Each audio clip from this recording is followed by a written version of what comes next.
Simsbury public hearing for the fiscal year 2023 budget. Please rise and join me for the Pledge of Allegiance. Flag is over here.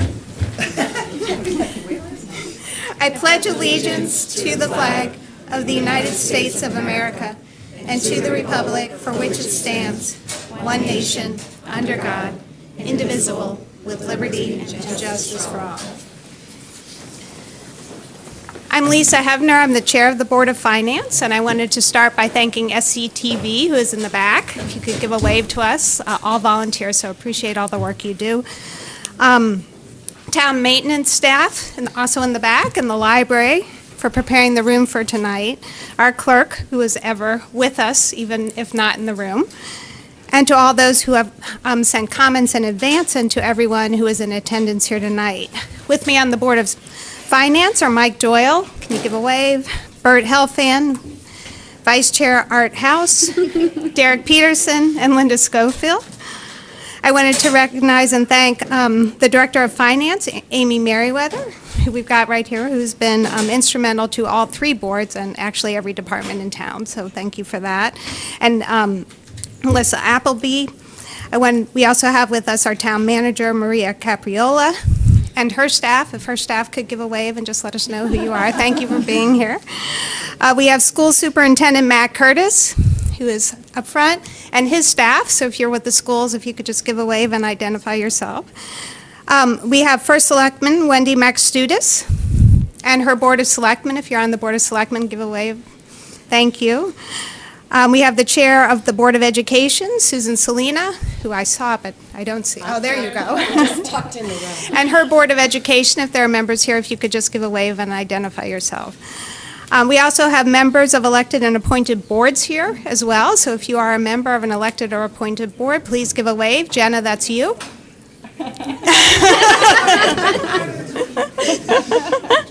And of course, we have citizens and friends. So I want to recognize and thank everyone for their work and efforts in preparing for tonight and the work they do on a daily basis. For tonight's agenda, we're going to begin with three presentations. The first by the Chair of the Board of Finance, which is me. Then Education by Susan Salina and the Board of Selectmen by Wendy Maxtudis, followed by public audience, closing remarks, and next steps. So I'm going to kick things off. Developing our annual town budget involves a long and collaborative process that begins with an assessment by professional management. The Boards of Finance, Education, and Selectmen review and give input. Stakeholders and other boards, and you, the taxpayers, contribute. The process ends with the voters who decide at referendum whether to approve the appropriations contained in the budget. Once the budget has been approved, town and school employees have the authority to spend. The budget is essentially a policy document about how our community wants to spend its tax dollars, and voters play a primary role in these policy decisions. So thank you for participating in this process. What is the Board of Finance's role in this process precisely? Once the Boards of Selectmen and Education have made their proposals, the Board of Finance reviews and presents budgets to the public in an open hearing required by town charter, and which is happening tonight. After hearing from you, our board will decide whether to recommend the budget to referendum or to amend the proposals, increasing or decreasing the budgets. After any changes, we send it to a referendum for the voters' approval, either tonight or after a future additional hearing on April 19th. After the voters approve the appropriations in the budget, we will set the mill rate sufficient to pay for the approved expenditures. Other Board of Finance responsibilities are listed at the bottom of the slide. To help us decide whether to recommend a budget to voters, the Board of Finance evaluates whether the budget accomplishes certain goals, which are identified in this slide.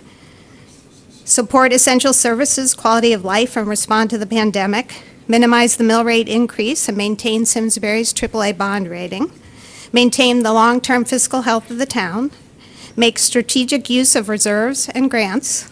Comply with town policies and best practices. Collaborate with other boards in the community.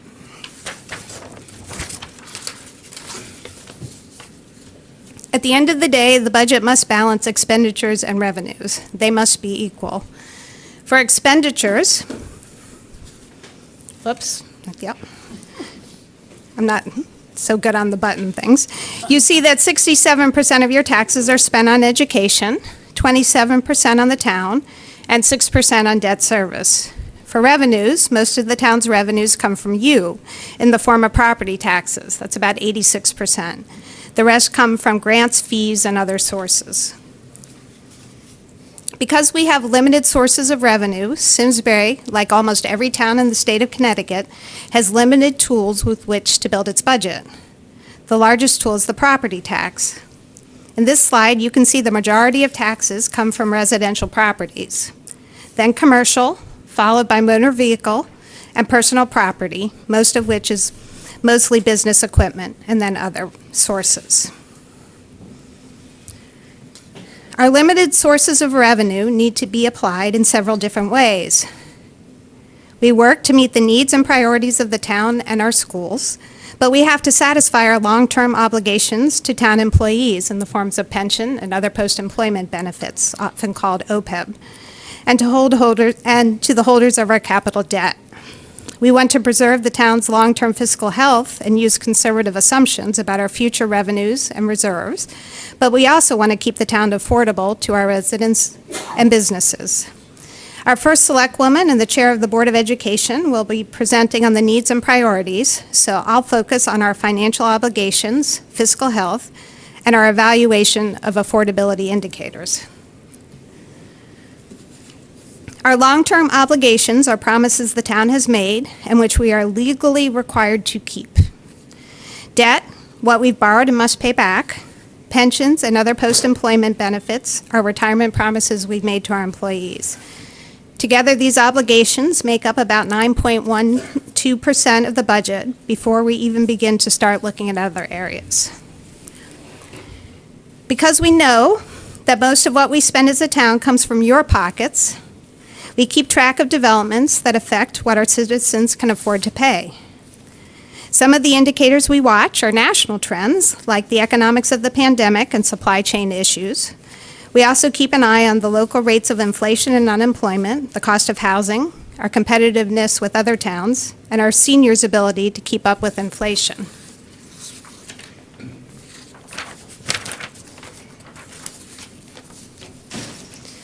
For the long-term fiscal health of the town, we make sure our budget follows the best practices of the Government Financial Officers Association, often called GFOA, and our rating agencies. We keep reserves targeted at 15 to 17% of the operating budget.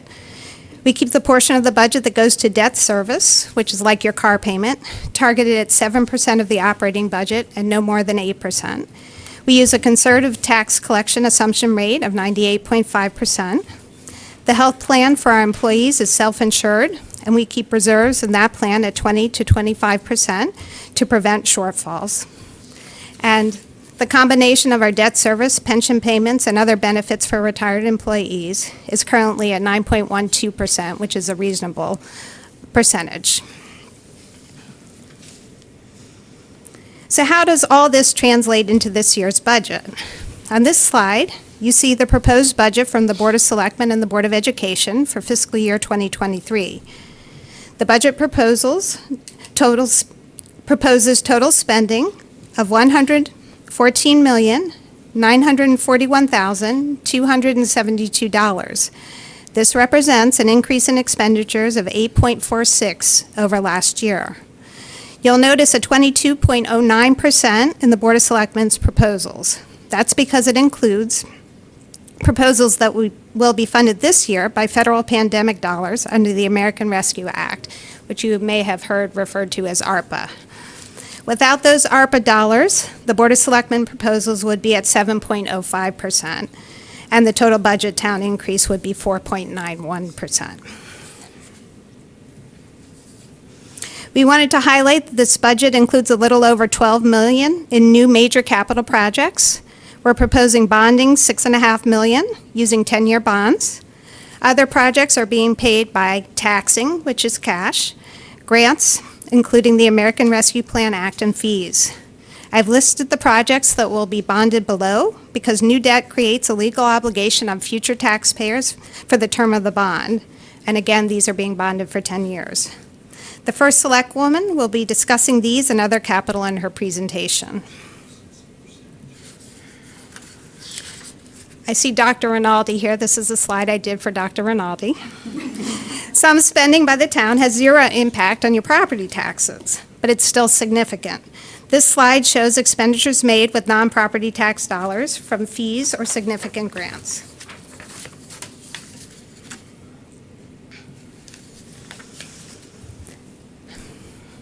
So how will we pay for these appropriations, and what does this budget mean for your taxes?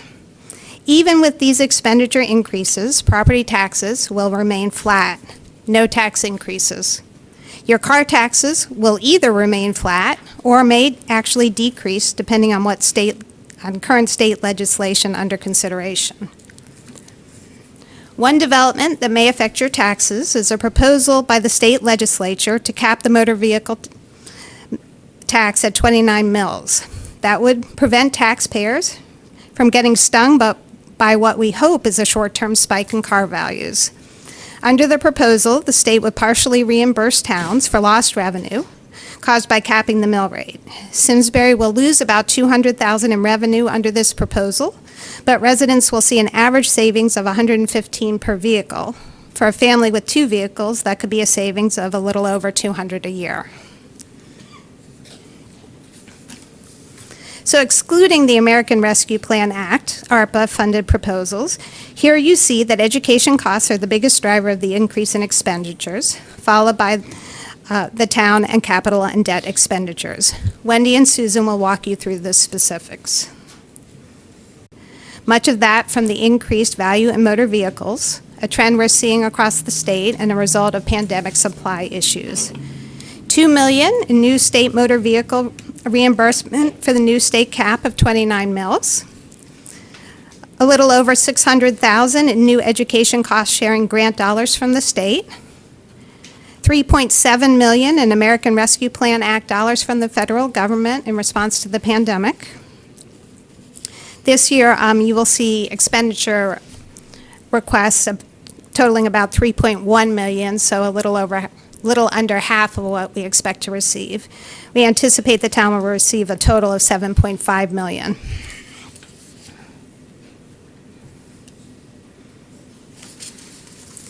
So are we borrowing too much?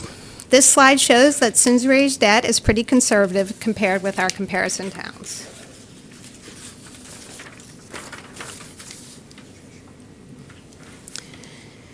Because of how we manage our budgets, rating agencies have given Simsbury the highest rating a town can get.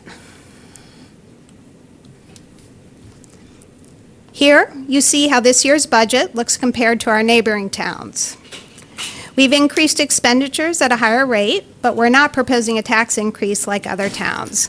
And just a point of information, these numbers will likely change. Some of them are town manager proposals and haven't been through the entire process.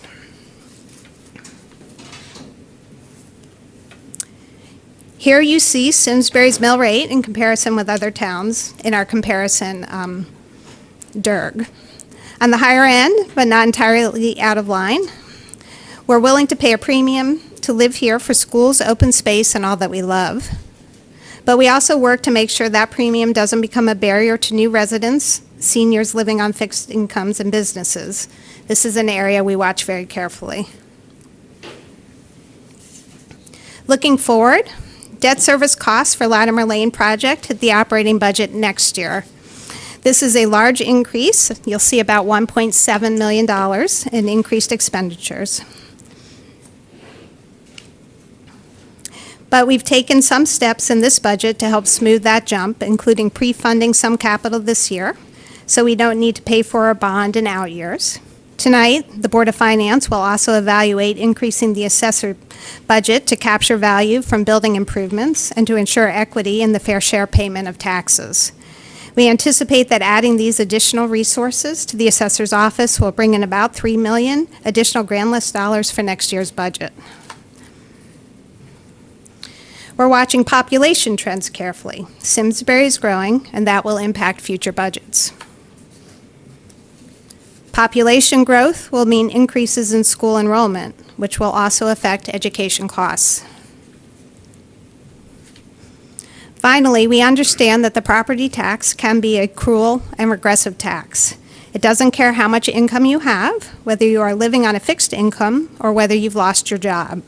So we did want to make sure folks know about property tax relief that's available to them and where they can find it. This slide presentation will be shown on the town website after tonight, so people can go back and find that information. But it is, if you're looking for property tax relief, it's in the assessor's office. I'm Francine, if you could just give a wave.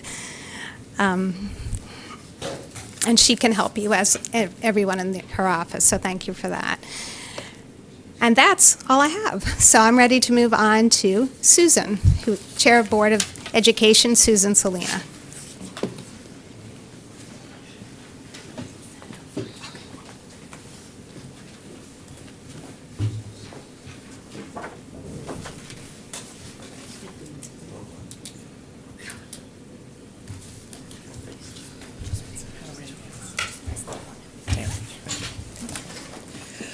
Good evening, everyone. I am Susan Salina, the current chair of the Board of Education here in Simsbury. I'd like to take just a moment before I get into the budget to acknowledge and thank every member of the Simsbury Public School System. Our staff has worked tirelessly over these past 2 incredibly challenging years, and every member of the school systems, teachers, paraprofessionals, custodians, nurses, food service workers, every single employee has gone above and beyond, and I'd like to thank them from the bottom of our heart. We are also very grateful. I would also like to thank the families and students of Simsbury Public Schools. Your flexibility and strength during the 2 most challenging school years we've ever experienced has been appreciated. Thank you all so much.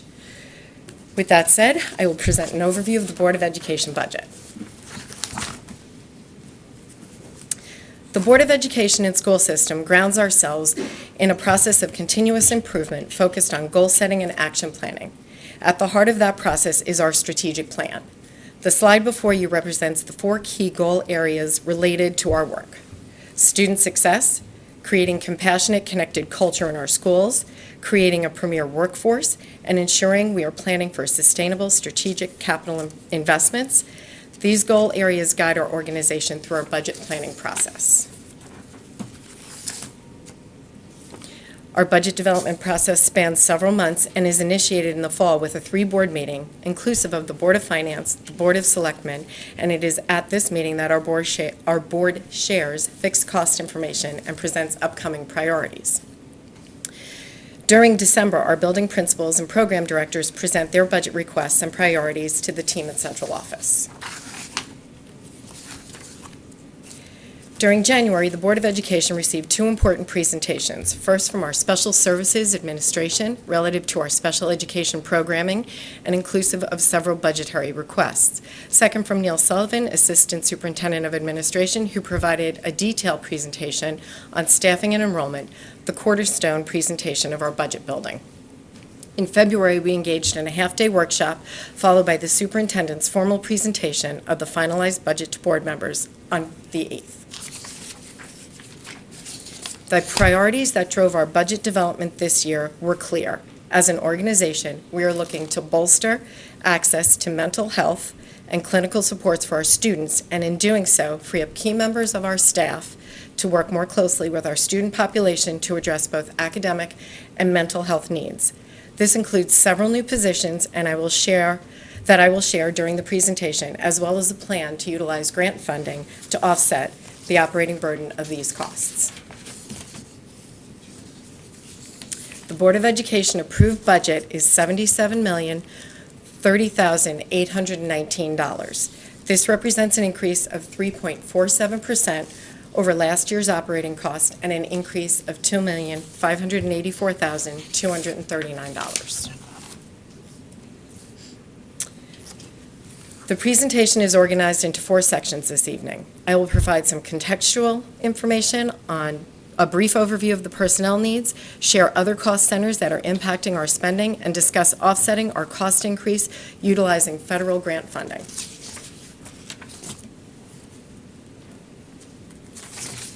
This graphic gives a quick look back at our historical budget averages for the last 10 and 5 years.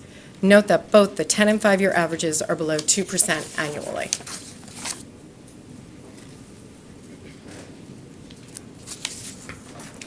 Enrollment drives much of our planning, as it is the key factor in determining staffing levels. Overall enrollment increases modestly for next year. The recent trend of enrollment increase at the elementary level and decrease at the high school continues. 5-year projections currently indicate an increase of 445 students, or 11%.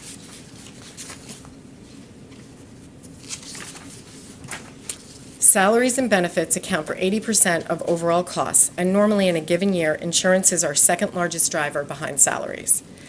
The Board of Ed and the town work under a self-insured model.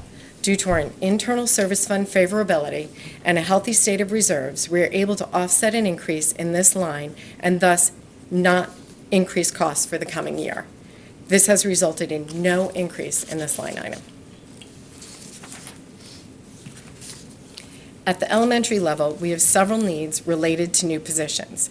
Adding 2 social workers to our current staffing levels will create a dedicated social worker at each K-6 school and assist us with emerging mental health issues that are being exhibited by our students. We are adding a department supervisor position at the elementary level, which will complete a transition to a new leadership structure where 3 department supervisors will oversee the on-site leadership of cases and supervision of special education staff across our 5 elementary schools. In addition, we are adding a full-time special education teacher and a speech and language pathologist. Both additions are needed as the result of an increase in caseload and student need.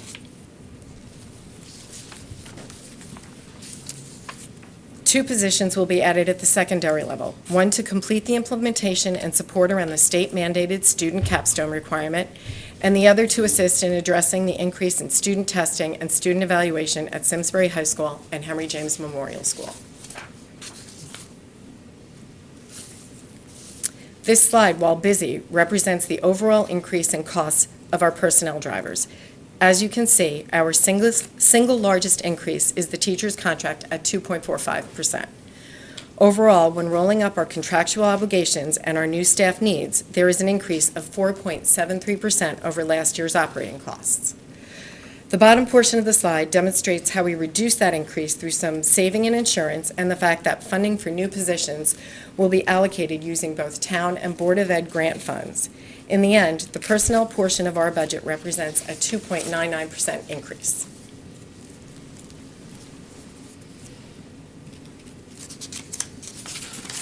There are several other cost centers that impacted the development of our budget. The line items listed above account for an overall increase of $300,000, or 0.5% over last year's spending. The 2 largest increases were our transportation contract and our utilities. These increases both represent significant shifts in the marketplace. An important piece of our plan this year is the utilization of grant funds to offset costs. The following is a chart that denotes the funding source of the positions that we have moved forward in our budget. The funds utilized were primarily associated with the federal relief acts to support schools and towns during and after the pandemic. I'd like to take this opportunity to publicly thank our Board of Selectmen for their support in funding our 2 social workers for 2 years. We appreciate the collaboration and willingness to support our efforts as we work to help students through these challenging times. Thank you. In addition to the Board of Selectmen, we want to thank the Board of Finance and School Administration for the School Administration for supporting our efforts in a collaborative manner this year. The Board of Education feels that this budget reflects the priorities and goals laid out in our strategic plan and is supportive of the needs articulated by our administrative staff as well. With that, I'll turn this over to Jason Casey to talk to you about our capital. Thank you.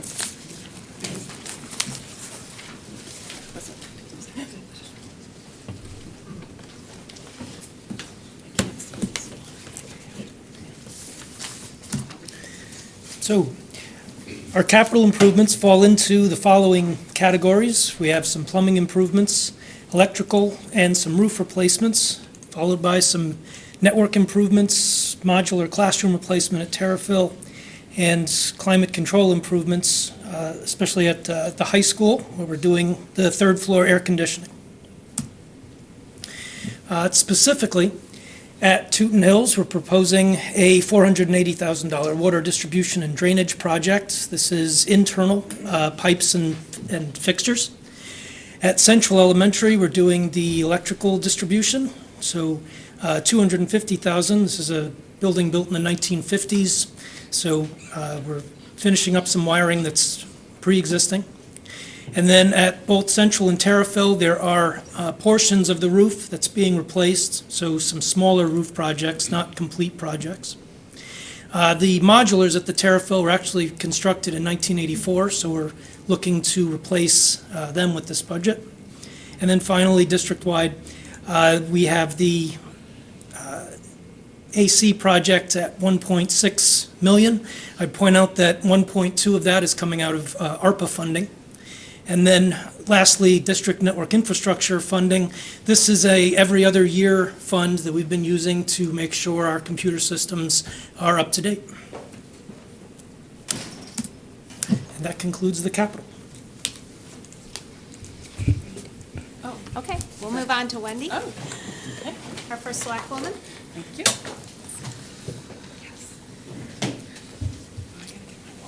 Okay. Sure. Just, it's just about here. Hi, everyone. I'd like to thank Lisa for the introduction. I think she pretty much thanked everybody in the room, so I don't need to do that. And thank you, Susan and Jason, for going before me and presenting a $77 million budget. Thanks for reminding everybody.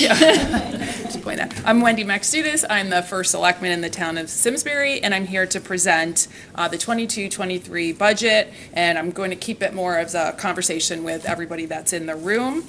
I do want to point out that today is the 4-month anniversary of being elected and being sworn into office, so we have some newly elected people in here, and it's only been 4 months. I just want to point that out. Feels longer, doesn't it? It does. That's my table. So I just want to introduce the Board of Selectmen. I'm the first selectman. I have Amber Abiel, who's my deputy first selectman. Sean Askham is a selectman. Heather Getz, new selectman. Chris Peterson, and Eric Wellman. And this is a letter that I wrote, included in the last time I presented this to the Board of Finance. What I wanted to say in here is I give a big thank you to all the town staff that's here. I'd like to give a bigger thank you to the Marvel super trio of Maria Capriola, Melissa, and Amy, who have done phenomenal work here. I want to say that I'm very proud that the Board of Selectmen passed this budget, and we did it together, and there were contributions from everybody that was involved. So these are the Board of Selectmen priorities. The highlight that I wanted to point out here is that in this budget, we really focused on keeping our residents and business community safe. So on public safety, which doesn't just mean our PD, but it means our roads, snow plows, and all of that. And also improving and investing in our valued town assets. We have parks, infrastructure, our buildings are all key in this year's budget. I just need to move some things around here. So this is kind of the summary of the budget this year. We have a flat mill rate, so there's no tax increase. Part of that is due, or most of it's due, to the 3.2% grand list growth, which brought in an extra $3.5 million, along with the $3.75 million ARPA money that we got in just the first batch of money. So that's $7 million that we had to work with this year. And that kind of made it, I'd hate to say easy, but it gave us a little bit of room to move here. And some of the key attributes here are Lisa pointed out that we have a 7.05 increase from last year, and our total operating is 26,740, and that doesn't include the operating transfers, cash for capital, or debt service. We did have a cash for capital approach. I think, Lisa, you touched on that, in that we're looking at a big debt service increase next year, so things were done this year to kind of stabilize the mill rate. One of the other highlights of this budget is that the Board of Selectmen, we are recommended service improvements when we do the budget from the town manager, her professional opinion, and we added an additional police officer amongst our board. We were able to do that. The ARPA funding that we received, we were able to use on both new and current CNR, capital non-recurring and capital improvement plan items. Like I said, along with some new items. And then the biggest item on the list is the irrigation project for 2.55, which I believe will be a separate referendum question. So these are the revenue assumptions. I also think Lisa touched on these, but it's basically about, the collection rate of what we bring in for taxes is we base it on 98.5%. The grand list growth of 3.72, and then this also just shows some of the percentages where the grand list was coming from. Most of it came from motor vehicles this year. As we know, the valuations of used cars were really high. So this is kind of like where we get our money from, and then this is just a chart on the things. So we see where we get, why, do you want to see that chart, Lisa? It's just the spikes in the mill rate over the years. So where we get our money now, we really want to talk about how we're going to spend the money. And these are the budget overview, the service improvements that we have put into our budget this year. And I'll touch on some of those. So we're hiring, and as you can see in the chart, the big chunks are really new staff, new resources for the town. That's where the amount of money is salary and benefits. So we're hoping to hire an IT specialist to work in the IT department. Rick Bizzano is the lead, and he needs to get into some more management, leadership, cybersecurity mode. And this would give him an opportunity to have some desktop support and answered calls for all of you. And the network engineering support is also an IT function. It's a contracted service. And given the expansion of our networks and the security issues, this is an additional add-on to that contracting. A CALIA specialist, which I need to tell you what that is. It's the Commission for Accreditation for Law Enforcement Agencies. It's kind of a certification position in the police department to make sure we meet certain levels of standards. So we plan to hire somebody. Right now there is a uniformed officer in that role, and if we fill this role with a hire, we will add the police officer to the uniformed staff. And then underneath that are 2 new police officers. I can get into that a little bit too. But that was an ask that came to us from the Police Commission, had been asking for 6 officers. And last year, they asked was for 3 officers, and we did not approve that last year, but we felt that this year it was, given the ask for 6, given the potential for retirements that were coming up, we kind of felt like this was a good way to hedge our bets and protect on the side of safety. So that was a decision that we made, and that this year we had the funds and the capability to do it, and this was the time to do it.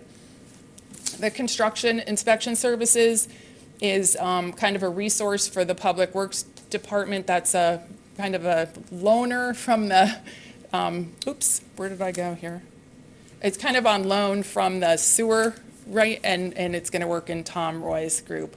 And then these are just some smaller items. I know everybody's talking about the police service dog. The operating is just an additional $10,000 a year. But basically the improvements are about a little over $500,000 for service. Okay, that's the wrong button, sorry. It's not my laptop. And so these are those were the cost drivers that the increases to the budget that we brought on ourselves. These are kind of the cost drivers that are out in the world, and Lisa pointed out a lot of things that are out there, but basically we have increases, salary increases, the minimum wage has been going up, and then as we all see, there's a lot of cost increases that are out there in the public.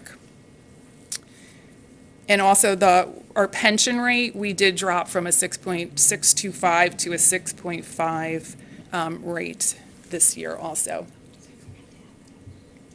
And then this is just a chart. This is basically The operating comparison from last year, the 7.05 that Lisa did point out to is really the increase. Yes, it looks high, but it doesn't create a mill rate increase or a tax increase to the public, and we were able to accomplish a lot of good for the residents with this money. And then the 22.09%, it's really doesn't impact the taxpayer at all. It's based on the Arpa, the grant funding that we've received. So that's not a 22% that you guys are going to get hit with. Another thing, a lot of towns, if you look at us in comparison to other towns, a lot of towns did not include their Arpa funding and projects within their budget. So they won't show that number, but we're putting it here so you guys can all see what we're spending the money on in this year's budget and to make sure that it's transparent. Slide 11. And then this is just a chart kind of just showing you, where the money gets spent. Employee benefits is one of the top, expenditures. The police department, public works, those are all the big hits. And then as you can see, it kind of scales down across the other departments. So I really want to focus on the Arpa, American Rescue Plan Act money, because I know everybody's been hearing about this. We've been talking about this for quite a bit. The final rule came out in January, and we have proposed some ways we're going to spend it this year. And this is the big list of items. As you can see, they came from multiple sources. A lot of them came from master plans. Some came from public hearings. Some were Board of Selectmen priority items. So the Flower Bridge, that's a big investment in our community. Tom Roy and company moved the design work out of the cost of it to this year, and we decided to use ARPA funding for that because that's what the residents came and told us. So that's partly why it's being paid for here. And the pickleball courts, that's going to really beef up Terrafil Park. We're going to have 6 pickleball courts there. I'm learning how to play this summer. It'll be become more of a destination. As you can see, we do have a lot of investments in Terrafil Park here, and that was obviously by design. Some of the items were already in the plans, and we decided to pay for those with ARPA funding. The HVAC system, I think Susan or Jason talked about the $1.2 million to the high school for HVAC. HVAC usage of ARPA funds was a common theme across the state of Connecticut and probably the country on how they use the funds because it was an easy, identifiable use. So again, these will all be out on the website if you want to look at more detail. If you have questions on any of this, you can feel free to ask. Again, we talked about the social workers that we're helping fund the social workers for the school, and we're also funding one for the town. These are both pilot programs. They're being funded for 2 years right now to make sure, to see if it is a result of the pandemic, if it's going to be an ongoing need, and we will evaluate that at that point in time.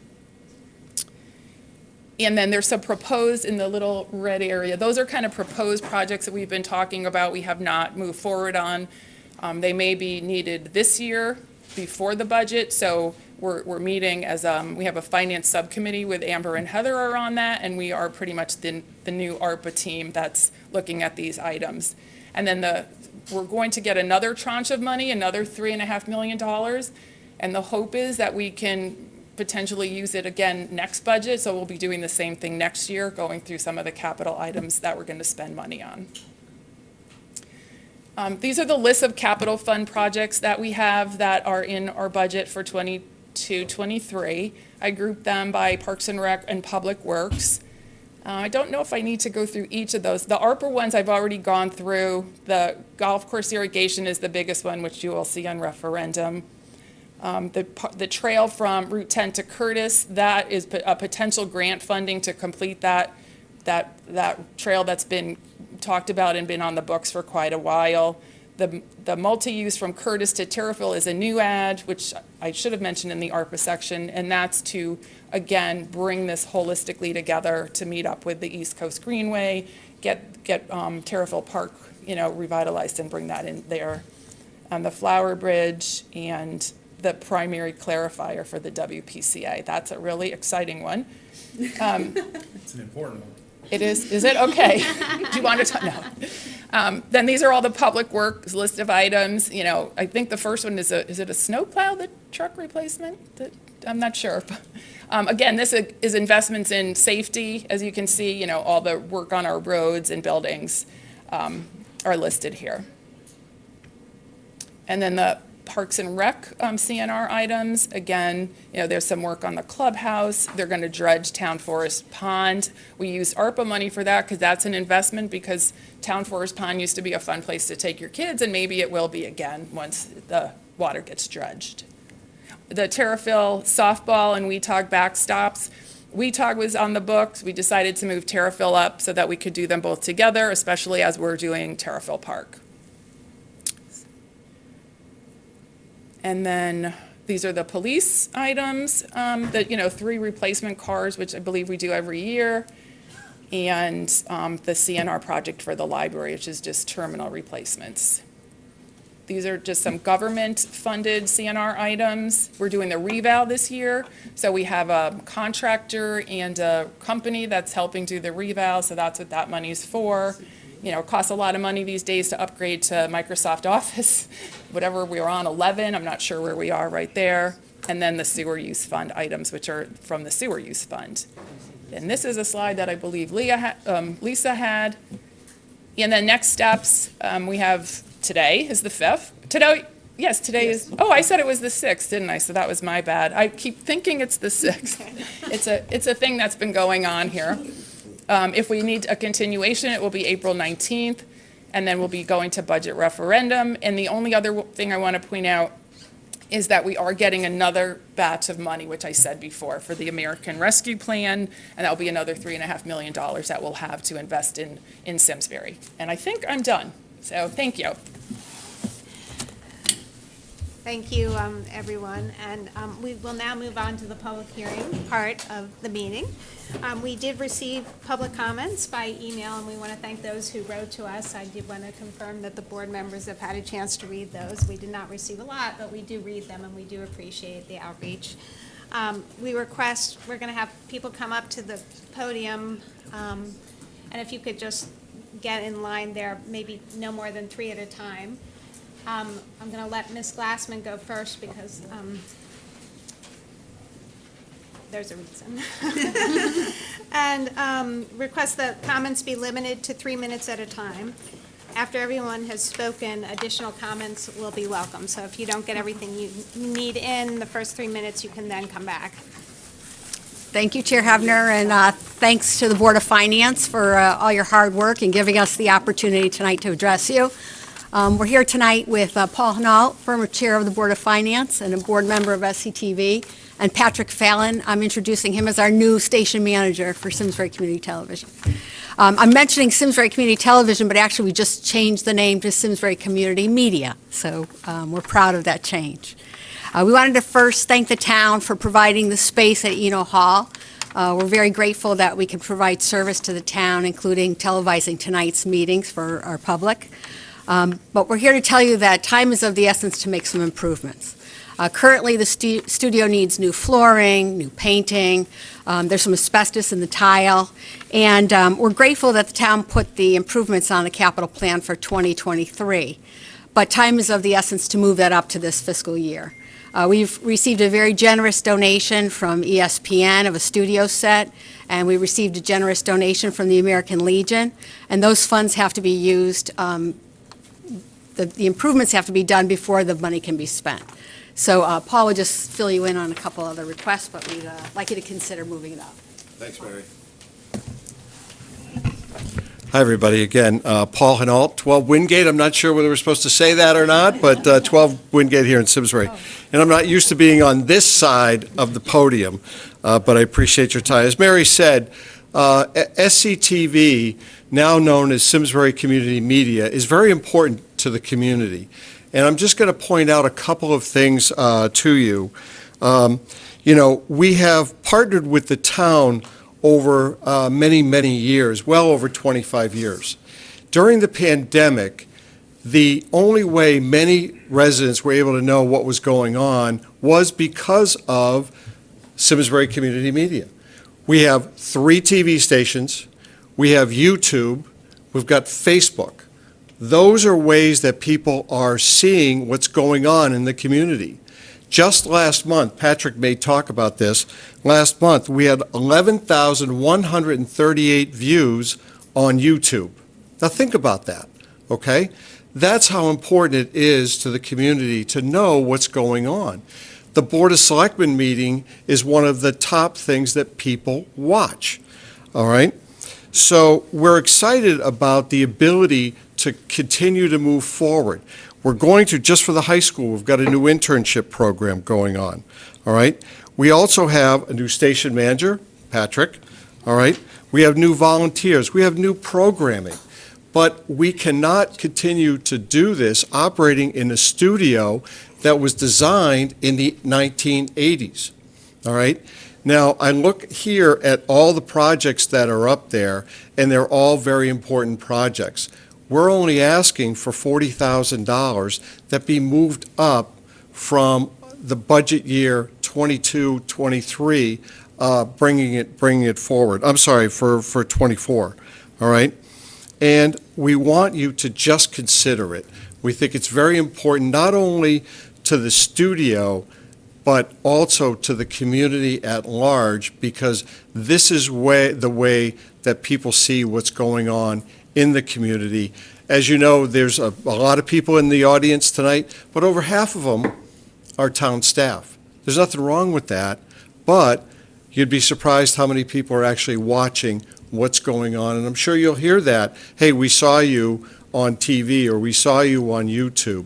And the other thing is, we are changing, as Mary said, we are changing the name to Simsbury Community Media to reflect not only how we operate today, but how we want to operate in the future. So stay tuned, no plug intended, that for a new name change, new logo, we're just asking for a little cooperation in this year's budget. Thank you.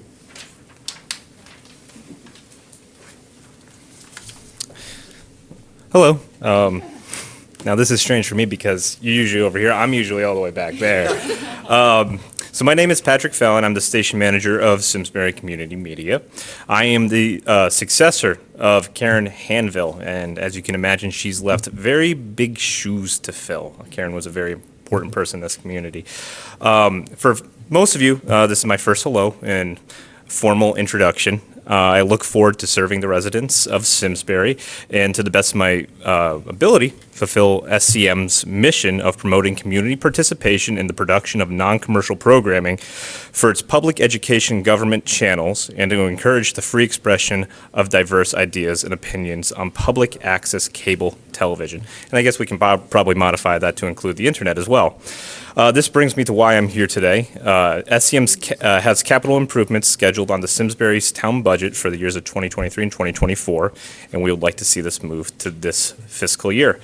First, I would like to say that myself and the SCM board members greatly appreciate the space that SCM has been given, but time is critical for the improvements we would like to make. Currently, the studio and offices need new flooring to replace the old asbestos tiles, which are there from the inception of that building, much older than me. The walls need to be painted, new lighting fixtures installed, along with a slew of other upgrades and improvements. The reason for this urgency is there's a modular studio set that needs to be installed in our studio space. However, before we do so, most of these improvements must be completed first. The American Foreign Legion Post 84 has helped contribute to these improvements. I'd like to take a moment to thank Len Lanza, John Fox, and Bruce Elliott, and all the other veterans who may have helped. The board and I would like to see a partnership between SCM and the town to make sure that these time-sensitive upgrades are completed this fiscal year. The SCM staff and board are honored that we could reliably serve the community throughout the pandemic and keep the residents of Simsbury up to date of the inner workings of the local government meetings. The vision of SCM's future is very exciting, with many different projects being worked on, with new volunteers, new programming, new high school internships, local business partnerships around the corner. But until the improvements can take place, this vision will be stalled. As a result, SCM requests the town to move the capital allocation from the next fiscal year, 23-24, to the current fiscal year, 2022. Thank you very much for your time. If anybody ever has any questions, you can come to the studio, pay me a visit. where you can hound Mary down right here. Thank you. Thank you. I did just let the public know I did have an opportunity to speak with the town manager, Maria Capriola, and Mary Glassman on this issue. This has not been presented to the Board of Selectmen at this point, so they're going to be evaluating next steps with the Board of Selectmen, which may include a request for a supplemental appropriation using current year savings. So we do anticipate that to come back to us. Thank you very much. Thank you. Joan? Before I start, I'd like to thank SCTV. They do a fantastic job, and they really help people understanding what Simsbury is all about. So thank you, SCTV. Joan Coe, 26 Whitcomb Drive. As a taxpayer and long-term resident, I am concerned that many expenditures in the budgets are a wish list of political favors and expenditures with disregard for long-term costs. The boards are elected to serve all the taxpayers and should be the gatekeepers on excessive and inappropriate expenditures. Once an expenditure is included in the budget, the appropriation is never eliminated, bloating budgets year after year. Many of the inclusions in the Arpa Act, American Rescue Plan Act, have associated long-term costs of maintenance and salaries that will spike future budgets with the Arpa Act when the Arpa Act sunsets. The inclusion of a comfort dog is political theater and is laughable without any cost-benefit analysis. The only reason for the inclusion is First Selectman Wendy Maxducis commenting that she likes dogs and must have the inclusion as an expenditure. The Board of Finance didn't ask any questions of the logistics of deploying the dog. The elected Board of Finance representing the people were silent. An increase in social services is a Band-Aid to serious long-term addiction and mental health with a short-term fall in services for therapy. Social services cannot provide therapy which is needed and do not change behaviors. Mental health cannot be cured with throwing money at social services with referrals to agencies that are not available to provide the services in a timely manner. Hospitals return people in crisis in hours. The wait for services with psychologists and psychiatrists is months and sometimes years without enough people entering the field to administer the services. Money should be spent on repurposing buildings for long-term and short-term mental health and addiction needs. The Board of Finance should be mindful of inflation that everyone is aware of daily, leaving less discretionary income. Many economists are talking about a recession. The Board of Finance should be concerned that the revaluation will increase assessments with a short-term bubble in real estate.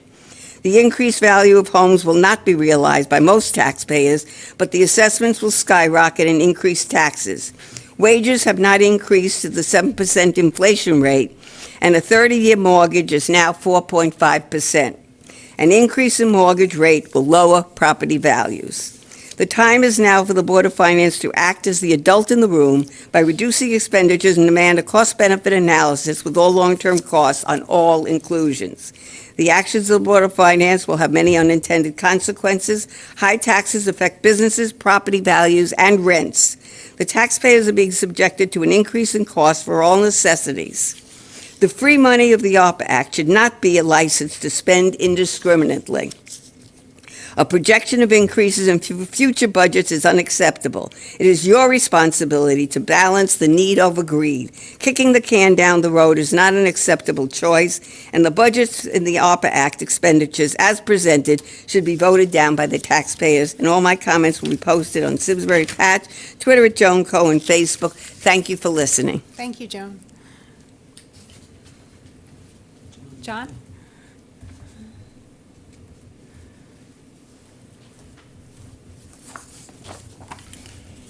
I'm John Nagy. I live at 71 Winthrop Street in Terrafil. I'm also president of the Terrafil Village Association, and I'd like to speak in favor of the budget. I've always been impressed with how the budget is developed and how well the boards work together. Not that we don't argue from time to time, but in the end, I think that you've all done a wonderful job for the town of Simsbury. I'm here tonight to speak in favor of the multi-use trails. We all know that the Farmington Valley Greenway has been a wonderful asset to the town of Simsbury, and now it's headed towards Terrafil. When it comes to Terrafil, it'll put Terrafil on the map, which is good for economic development. Terrafil needs economic development, and we see what's happened in Collinsville with their multi-use trail. It's been a boom for their town, and it would be a boom for Terrafil as well. One section of the trail is already in the works, which is the Bloomfield to Main Street in Terrafil, and then the other section from Route 10 to Curtis Park is in the works. And so the money that is currently budgeted for the Curtis Park to Main Street and Terrafil is in the budget today. That does my heart a lot of good. I think it's a wonderful thing. I've waited years. I've lived in Terrafil since 1974, and since 1974 I've been wanting to figure out how I could ride a bicycle from Terrafil to Simsbury without getting killed on Route 315 or Route 189.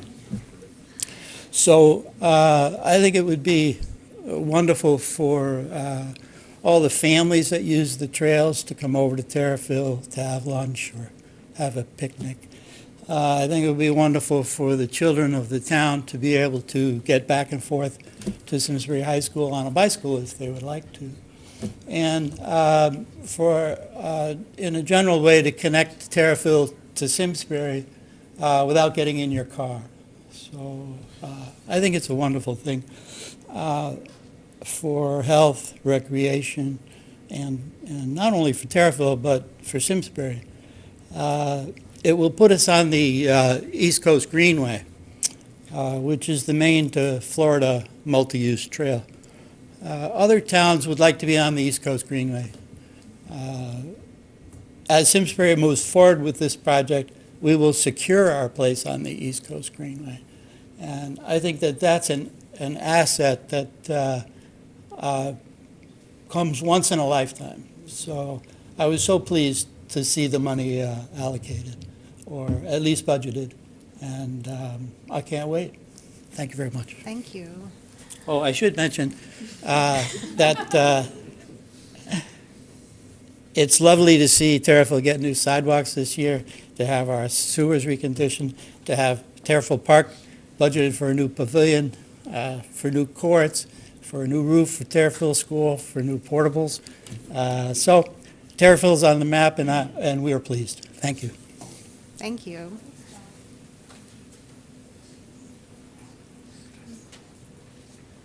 Welcome. I'm sorry I don't know your name. That's okay, I will say it. Good evening, Brendan Mahoney. I reside at 37 Tunxus Road, also in Terrafil. And I speak in favor of the budget generally. Like John kind of stole my thunder. I'm here to speak in favor of the Greenway extension or multi-use trail extension from Route 10 over into Terrafil. I've lived here 8 years through 4 Selectmen administrations and 2 gubernatorial administrations, and it's been talked about the whole time I've lived here, and hopefully it happens now, and so I'm happy to see that money program for that. I'm also very much in favor of the improvements at Terrafil Park. It's a very nice park, but some of it needs some touch-up, so certainly in favor of that. And then as a final note, I saw that the inclusion of 3 FTEs for the police department, I speak against that. I think that money can be better programmed to the parks, to the DPW, to recreation. I don't see the articulated need for that, and other than sort of a nebulous idea that there may be some retirement. So other than that, budget looks great. Glad there's no increase. Thank you. Thank you. Jerry Toner.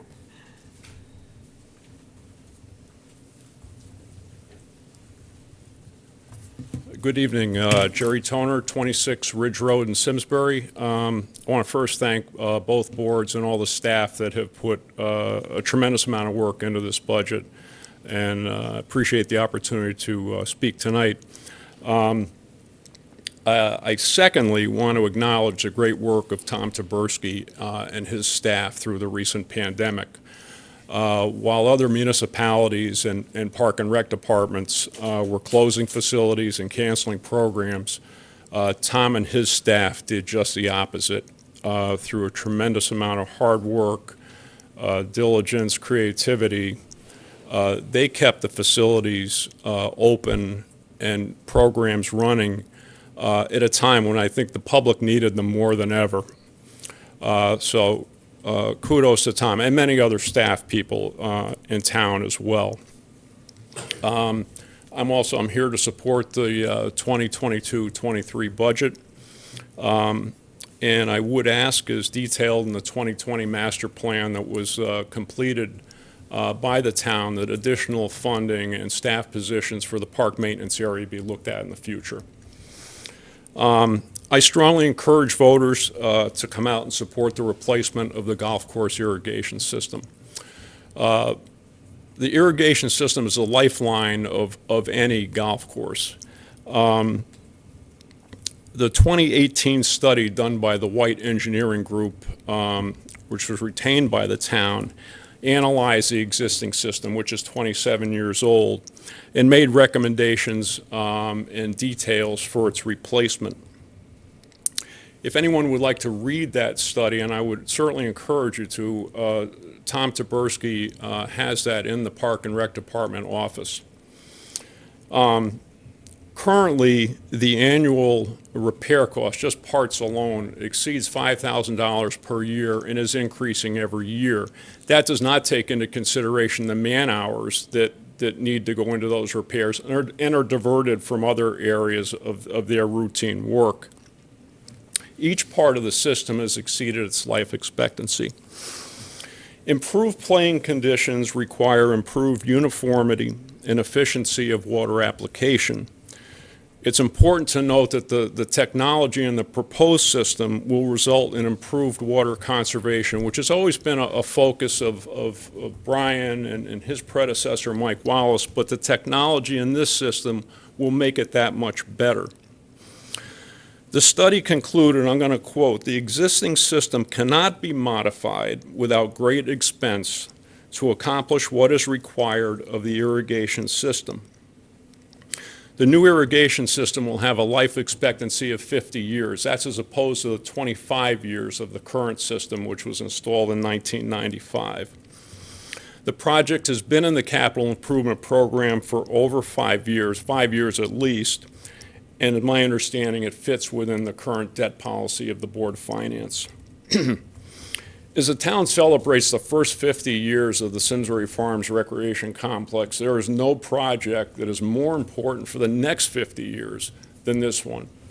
I strongly encourage the voters to come out and support this at the referendum, and I thank you again for the opportunity. Thank you.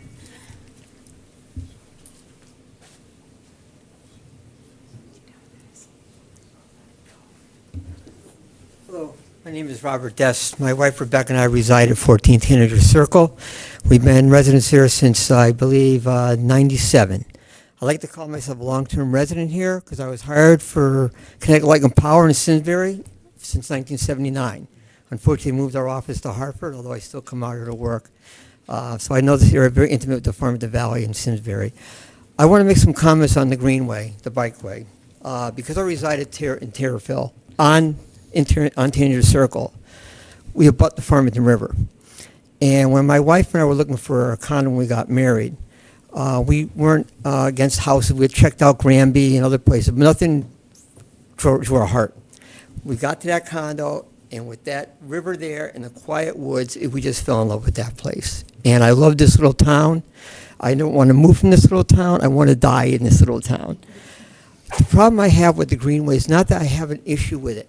I stopped riding my bike on Route 315 because I'm scared to death with people in their cars now. It's where that trail is going to go.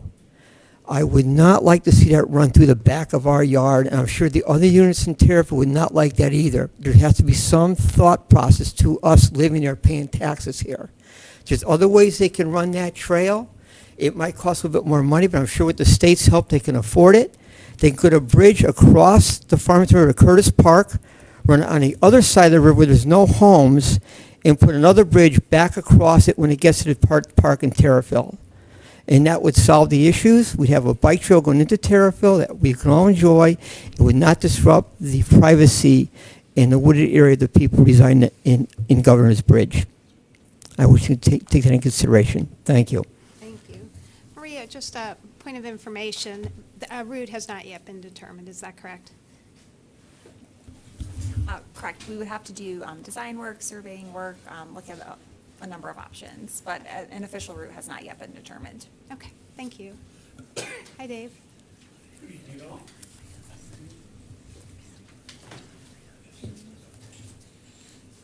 Well, first of all, isn't it nice we're all together? Seriously, I sat about for an hour and a half waiting for the Zoom turn last year.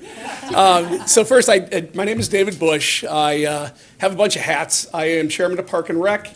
I'm a member of the Friends of Simsbury Farms and also a resident at 4 Catherine Lane. And I am here to speak on behalf of the budget, especially as it relates to issues of park and recreation.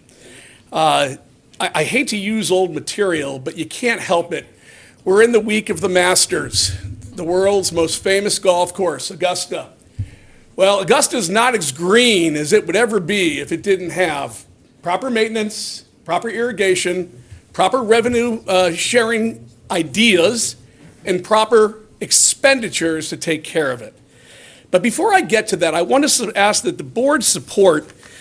We attended, Tom Taberski, I, Brian, we attended the budget hearings, and there are a number of CNR projects for the Park and Rec Commission that are just great everyday preventative maintenance, let's take care of our town kind of projects.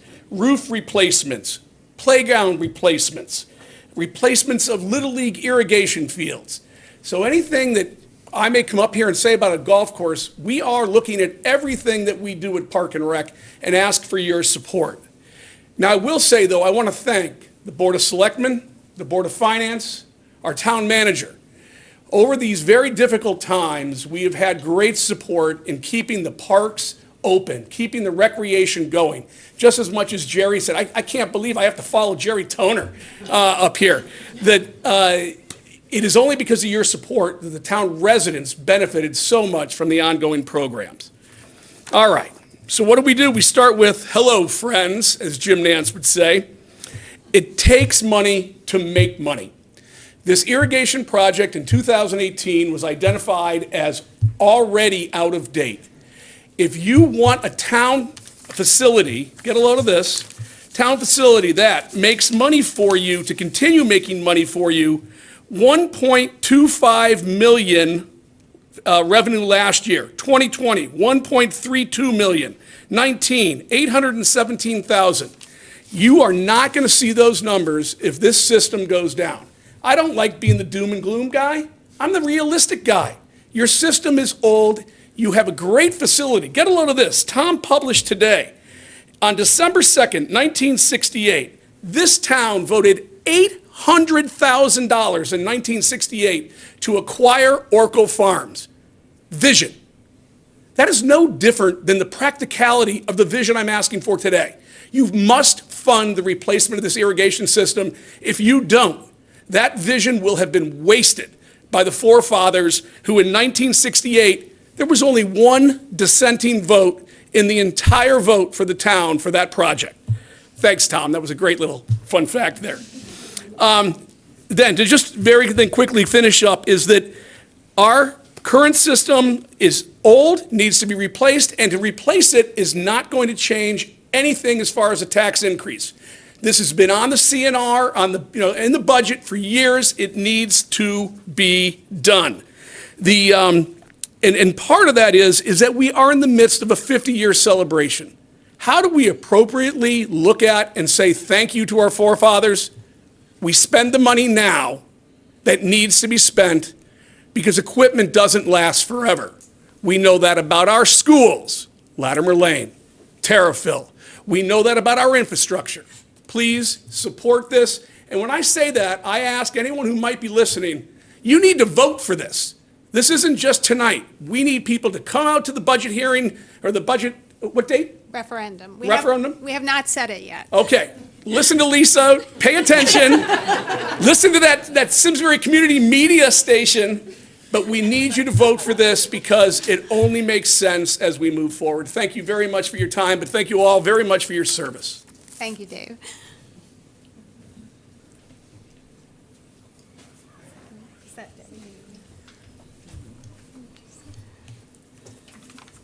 Hi, Debbie Thibodeau, 5 Woodcliff Drive. I'm here in support of the funding by the Arpa grant for planning and engineering of a multi-use trail connecting Curtis Park and Terrafil Village. This is the middle segment of the Terrafil Connector Multi-Use Trail project. The other 2 projects have been in the works since 2015. Shovels are expected to hit the ground this year. In the interim, no progress has been made on the middle segment. Funding has been needed to move the project forward, beginning with planning and engineering. Given other Connecticut communities' interest in rerouting the East Coast Greenway through their own cities and towns and bypassing Simsbury, progress is urgently needed to demonstrate our continued commitment to this project. And why should we want this project? The Terrafil Connector Trail will serve as an important off-road, paved, shared-use trail connecting our town center to Terrafil, Bloomfield, and other urban centers to the east. It will be used for fitness and recreation, transportation by local residents, visitors, tourists, bike commuters, long-distance cyclists on the East Coast Greenway. Our multi-use trail system is accessible to residents of all ages, abilities, and financial means, benefiting our entire community with positive impacts on the physical and mental health of Simsbury residents. I think with the pandemic, we all saw how important our multi-use trail system is. Currently, Terrafil residents are underserved by our accessible shared-use trail system. There are no trails in that part of town.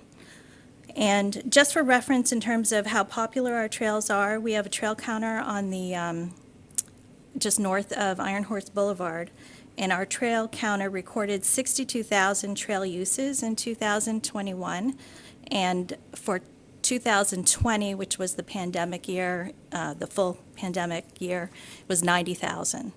So these trails are being used. The trail numbers are up. They are staying elevated now above what they were pre-pandemic. And, when we expand the system and they actually allow you to go places, they get more use. So this is a huge investment.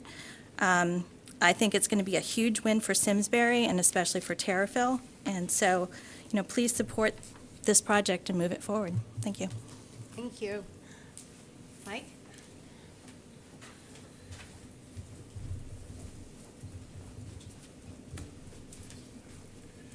Evening, everybody. Mike Payne, 72 Holcomb Street. I'm back. No. I'm only kidding. I am really pleased to see the boards working together to create a really good budget for the town. Simsbury does not have to work about your use of the Arpa money as some towns have. I'm sure everything's been vetted and will be appropriately spent. And it's a good use of those ARPA funds to reduce the stress on the budget to fund these projects going forward. I'm really pleased to see your focus on various social service needs, whether they're in the Board of Selectmen or the Board of Ed. I'm really pleased to see the extra police, the stress that's gone on is a real thing, and people are feeling it. Just look at how happy we all are not to wear masks and be able to see something other than everybody's eyes. It's a wonderful thing. I would like to ask the Board of Selectmen and the Board of Finance to try to find a way to help out the former SCTV, Simsbury, I'm still going to mess this up, Simsbury Community Media. That building, I believe those are the original tiles in it, and really need to keep moving that forward. During the pandemic, Paul was absolutely right, and everybody that spoke about it. That's how people knew what was going on in town. And now that I don't get the personal Zoom invites, I have to watch SCTV, and it's great to see it on a big screen, let me tell you. But I'd like you to find a way to do that, even if you can, as has been the past practice, to use budget surpluses to fund those dollars and get it done. It will benefit the town and come back in multiples. Thank you very much, and keep up the good work, guys. Thank you. Thank you.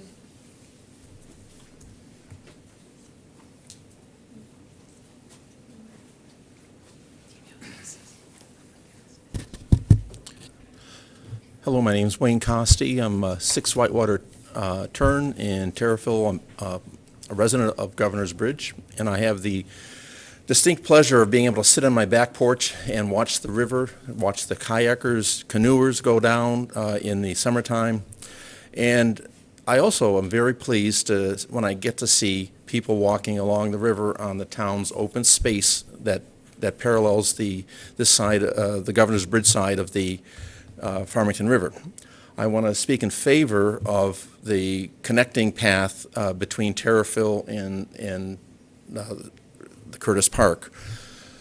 I've enjoyed bicycling very much. I cycled across the country in 2007 from Seattle to Boston, and I was very comfortable riding on roads. I am getting less comfortable riding on roads these days and look forward to the ease of being able to use bicycle paths. I'm really pleased that the town has put together the additional the funding for the two ends from Curtis Park to Route 10, and as well as the section into Bloomfield, and look forward to the connecting path. I understand that not everyone in Governor's Bridge would be as happy as I would be to have the path go along that open space, but I would very much like to see that happen. And I want to thank the Board of Finance and the Board of Selectmen for their hard work also. Thank you very much. Thank you.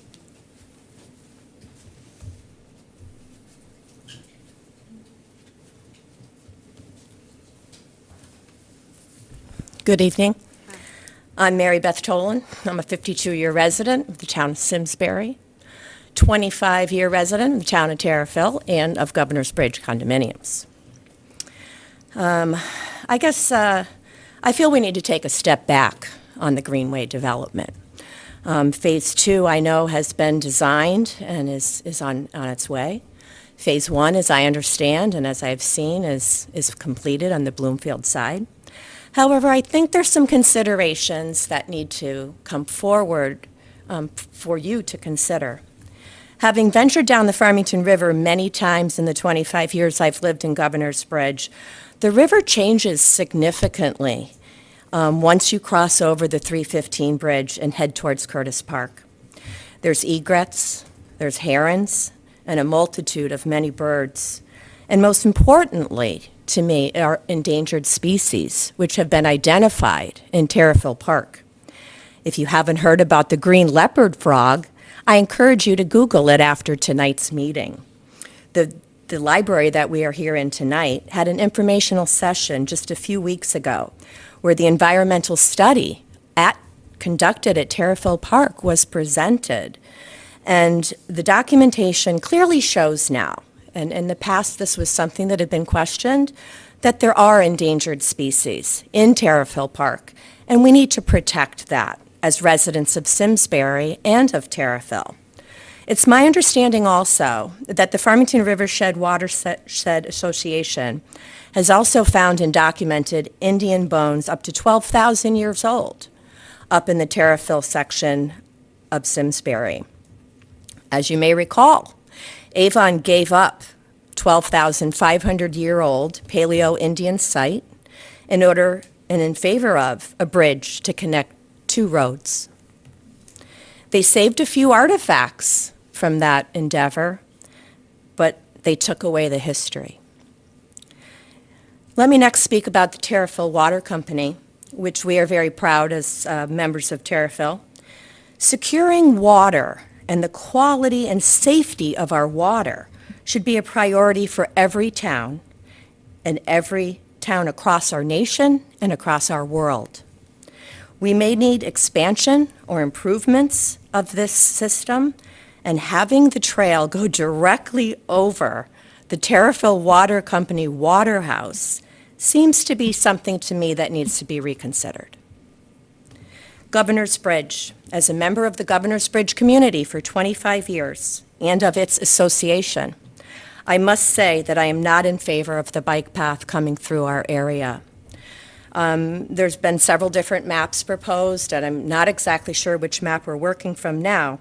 But one thing I can say is that I can't imagine cars all up and down Wood Duck and Whitewater Turn with their cars and their bikes on the back of their cars, unloading and just, coming into the community. The quiet enjoyment and the undisturbed peace is the bottom line. And I don't want anything that invites strangers directly into my community. My last point is, I'm not looking to become a Collinsville. Terrafil has a unique community. And although I appreciate everything that Collinsville has to offer, from the arts to the live music to kayak rentals, that's not what we're really looking to do, I don't think. We're not going to become a super hot spot. We have 2 great restaurants, no post office, and really very little room to entertain additional concepts like this, in my personal opinion. The last point I'm going to make is that the bikers have access to many trails now. The Heritage Trail, or the old railroad tracks line, which comes through town, is parallel to Route 10 and 202, was designated and exists for the specific purpose of bikers having a safe place to ride. And they actually have 18.5 miles of paved trails in Connecticut, not to mention the Massachusetts portions, which are easily accessible. So the wildlife from Curtis Park to Terrafil simply does not need to be disturbed for a multi-use trail. The bike trail now built from Bloomfield can come right by Terrafil and give plenty of business to Terrafil and make its way right up to Floydville Road. And then take a left on Floydville and right out to the Heritage Trail intersection and near the Freshies Cafe intersection, if you're familiar with the area. So to me, we're creating and building kind of a huge infrastructure that we will then be liable to maintain. If you've been to the Collinsville Walkway, you see a lot of deterioration in the wood infrastructure. The supports that are in the water are deteriorating in a terrible way. And so now, be it they have to put that money into it. I just feel that building an intersection between Route 315 and up to Terrafil specifically can be accomplished in a very different way, which without the expenditures, and to make all parties happy. That railway, the bike path can come right down 189. It's a huge roadway there. There's plenty of room for expansion. Floydville also has room for expansion.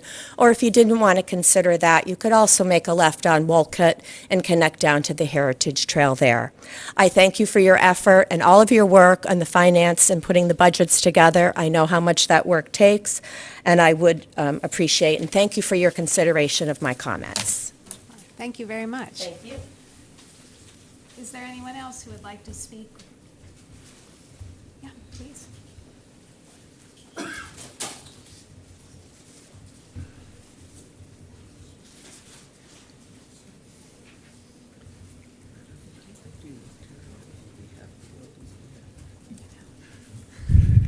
My name is this functioning?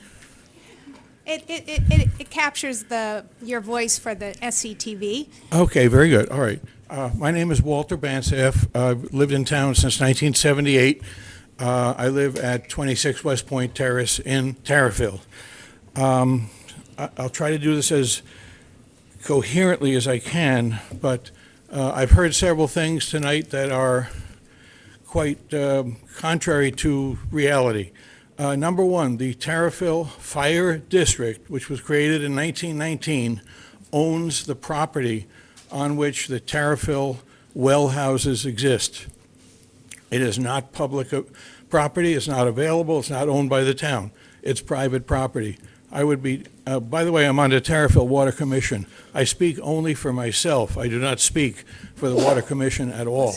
But I do not want to see a bike path go across our aquifer lawn, so to speak, where the water comes in. When it rains, the water in the aquifer goes up by several feet. So anything that comes onto that property potentially gets into our aquifer. That's a bad thing. A couple of other things. Terrafil is a bicycle-friendly community. If you look on the beginning of Elm Street, which is Route 315, coming off 189, it says that bicycle-friendly community. The shoulder width is perhaps 3 inches, which is narrower than some bicycle tires now. It is insane. I was on the fire department here in Simsbury for 33 years. The first 25 were great. And then we started getting people who sit behind the wheel and they don't drive. They have driver's licenses, but they really should have texting licenses. And I can't tell you how many incidents I went to where a person drove right into the ditch on Quarry Road all over town. Middle of the day, no mitigating circumstances, no rain, no fog, nothing.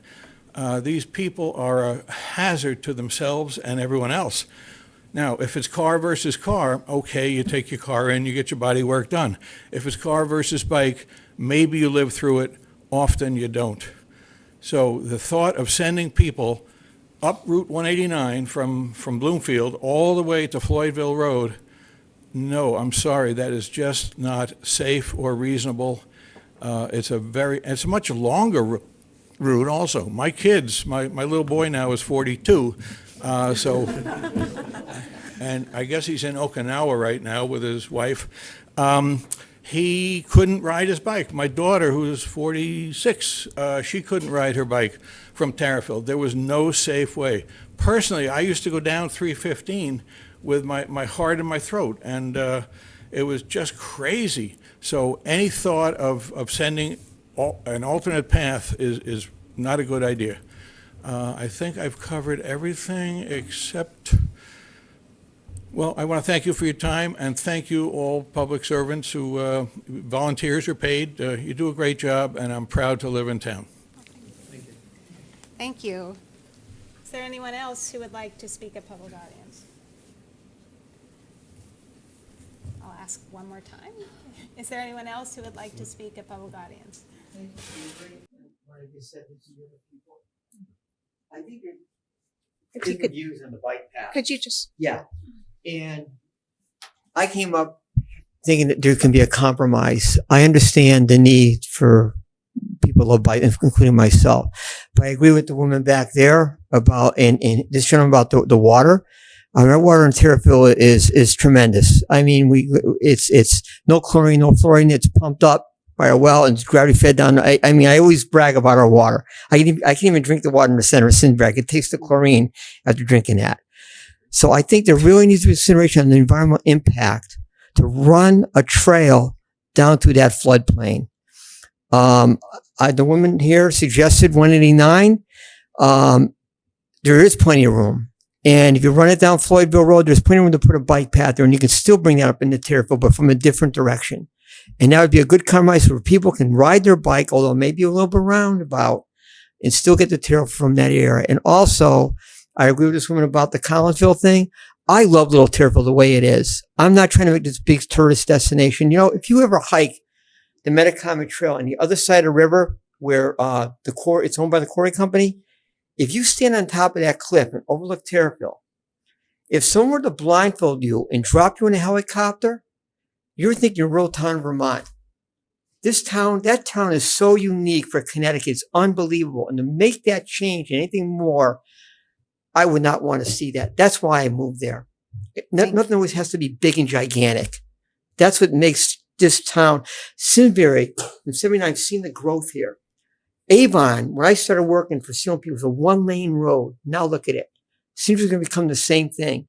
The rural charm is already being eroded by all development. Leave that one little town the way it is so that people, even from the center of the city, can enjoy it the way it is. So I agree with that. If they have to come with a bike path, there's other ways to go through that floodplain and damage our water table. Thank you. Okay. Thank you. I just, before we close the hearing, I just let the members of the public know this board does not pick the route. We just grant the appropriation, which is the dollar amount. Maria, would you like to speak to the process, how that's going to be chosen, and opportunities for public input during that? Yeah, I'll have Tom Roy speak to that.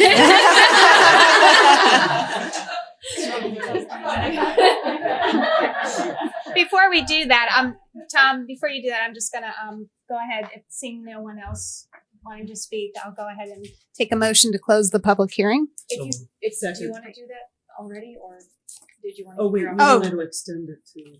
You're right. I do not want to do that. I think you can do it later tonight after your discussion. Can we pause the public audience at this point? Okay. Without objection. All right, Tom. All right, Tom Roy, Director of Public Works, Town Engineer. Real important thing to note with the bike path is what we have in the budget right now is a first step. It's let's take some time to find out exactly what we have out there. Who owns what land? Where do we have easements? Where do we have rights? Let's know the exact topography of the land. Before we make any assumptions, we need to go out there and get a very accurate survey. And then we can start looking at concepts. And believe me, we will have a lot of public involvement because we can't build anything without impacting everything. And I think it's really important that we listen to everybody. And it's going to be, and I can't remember which of the many people who spoke about the compromise. There's going to be no perfect answer for the path, but it's what can come in and fit best in the community. Thank you. Sorry, it kind of turned into a bike path meeting tonight. No, that's it's important to understand what's on people's mind, and we do appreciate everyone's input on that. I wanted to give Maria and Matt or Wendy or Susan an opportunity if there was anything they heard that you want to speak out on tonight. I do want to mention that this board had the opportunity to not only have budgets presented to us, but to attend budget meetings or to watch them on SCTV. We do appreciate all that. And we've had the opportunity to hear from people and do appreciate everyone who came here tonight. So thank you so much for that. With that, we'll go on to budget discussions. One of the things you heard about that we're going to be looking at is making a few changes in the budget, but they won't. I shouldn't say I don't know. Many of them will not be reductions to the budget, but shifting allocations of where money is. And part of that is to free up some money because the board is considering adding some staff to the assessor's office to help capture some revenue that that Francine, our assessor, has discovered, and give her the resources to do that, to make our tax collection more equitable and fair, so that everyone is paying their fair share. So there will be some consideration of stuff like that. First, I wanted to open up to discussion from members of our board for any comments they wanted to make or questions they had.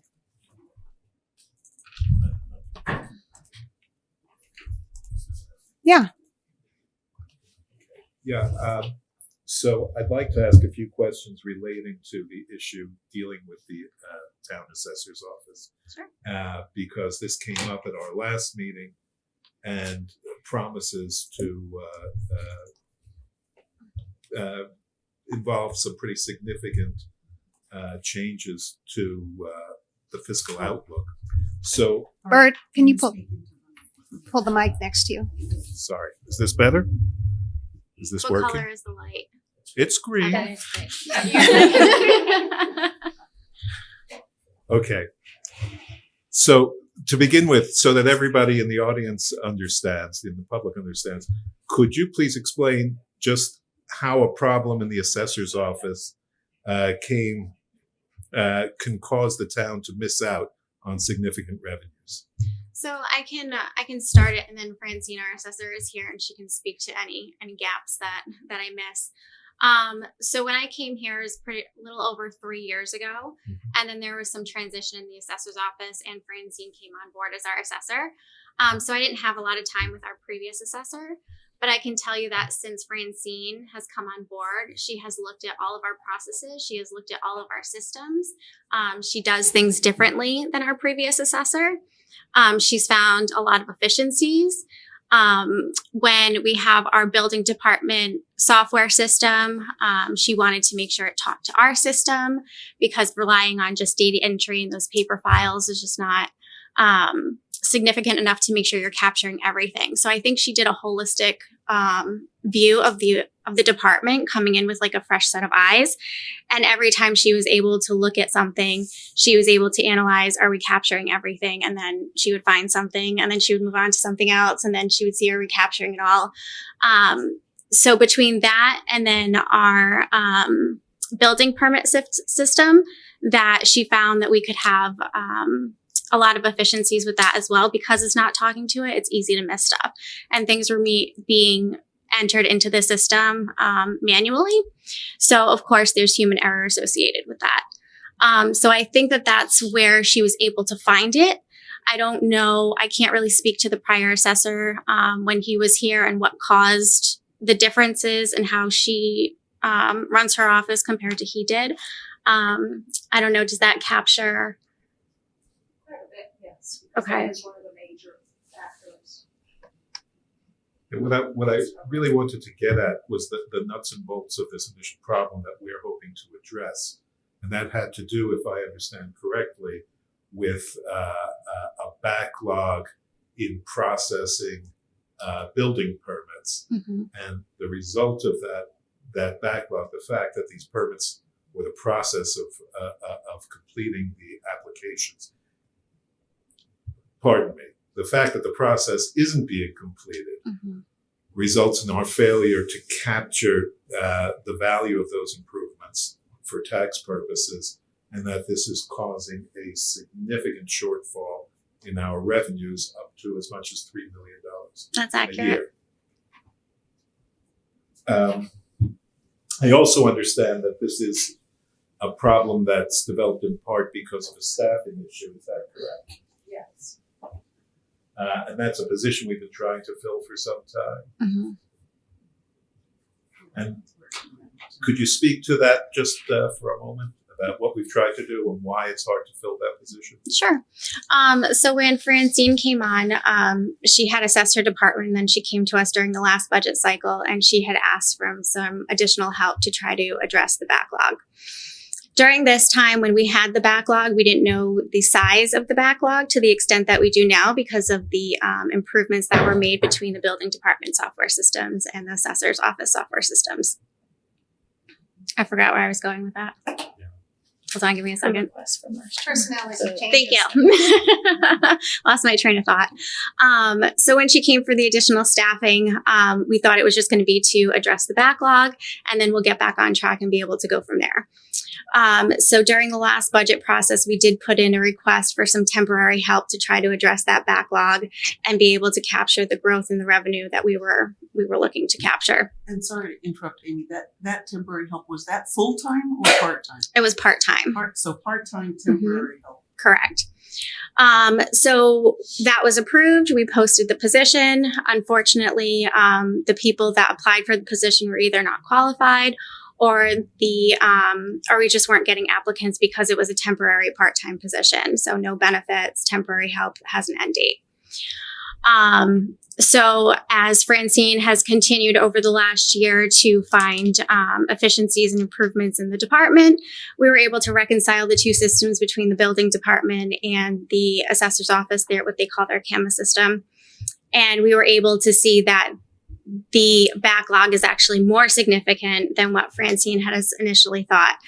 So because we can't find any help, there's actually been shortages across the state in government services, one of them being in the assessor's office. And there are numerous positions across the state that have to be filled in assessor's offices to date. So a temporary part-time position is not competitive. So therefore, we brought the request this year for a full-time benefits eligible position that's going to be a permanent position as part of the department.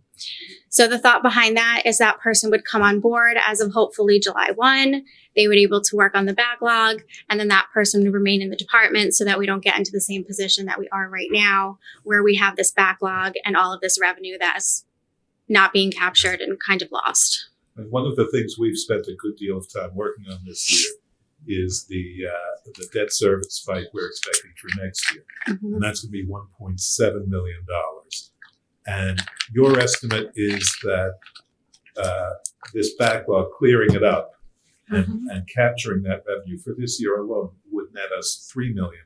Is that right? That's Francine's estimate, yes. And again, that doesn't mean that we would, if we filled this position, we would find another $3 million every year. But this $3 million for this year's budget would be value that would remain in our revenue stream going forward. Correct.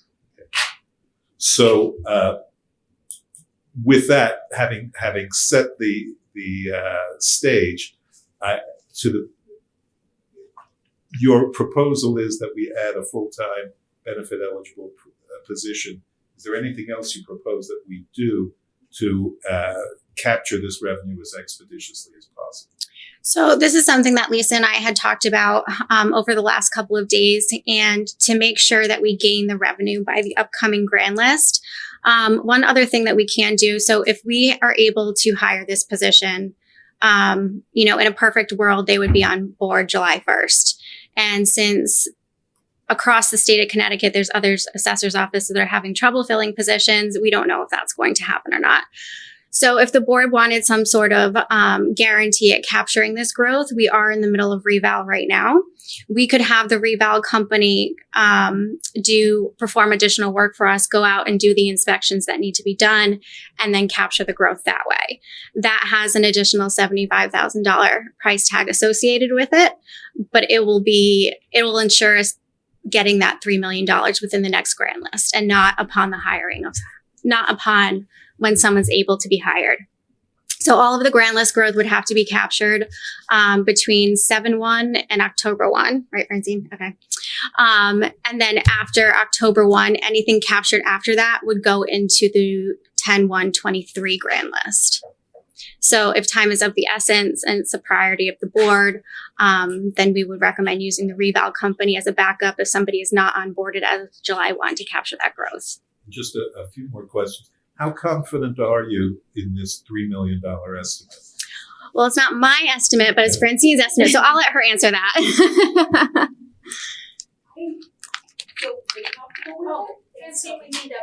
Oh.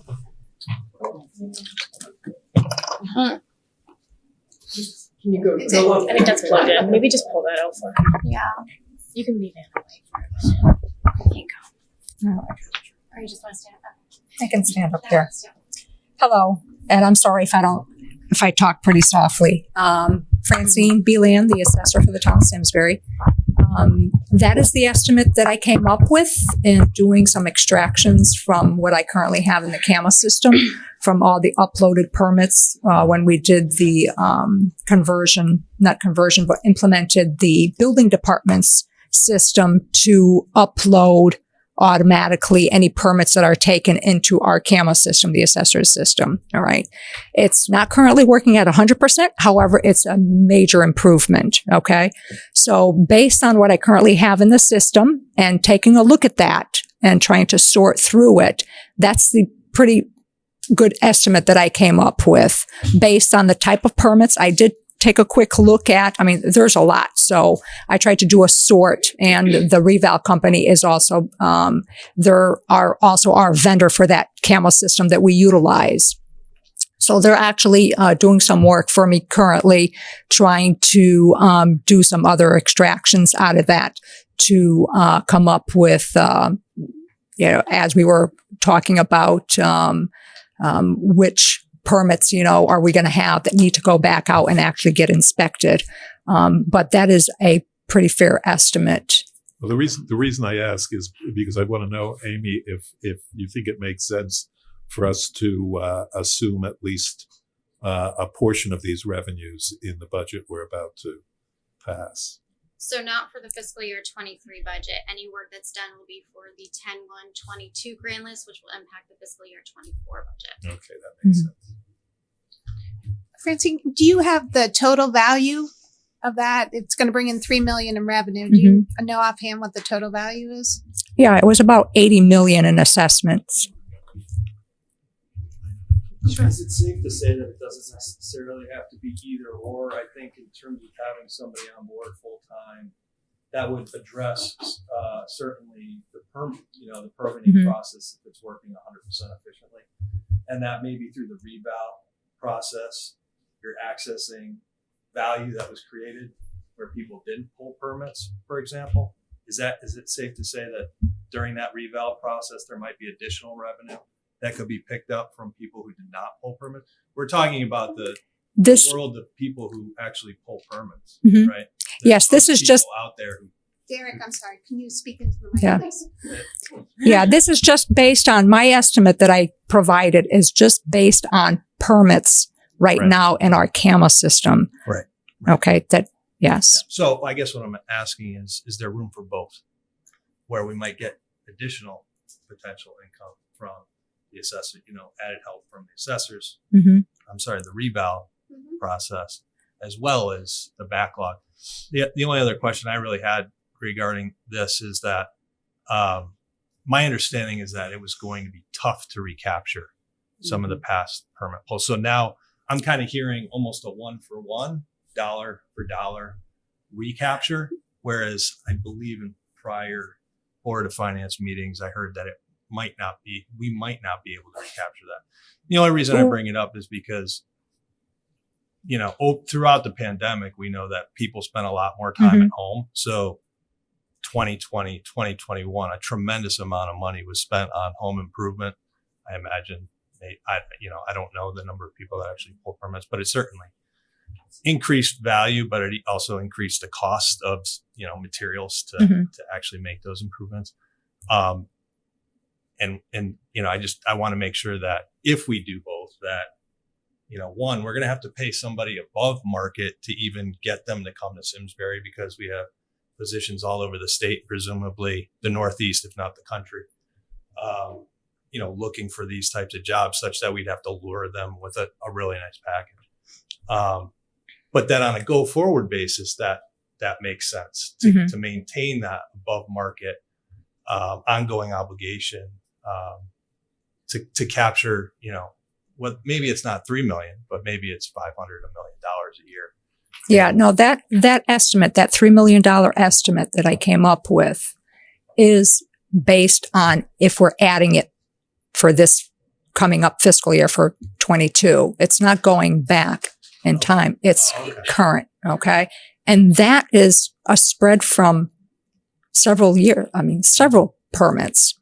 So if we had someone on board, the proper staffing, and we were able to capture these permits or field work picked up that's unpermitted on time and assessed when it should be assessed, and not wait 5 years and trying to capture it 5 years later, that's where you're losing out. So it's to maintain and keep on top of everything. And the revenue, if you compare salary with what you're bringing in for growth, it's, it's like the golf course. Amy, could I just ask you? Nicely done.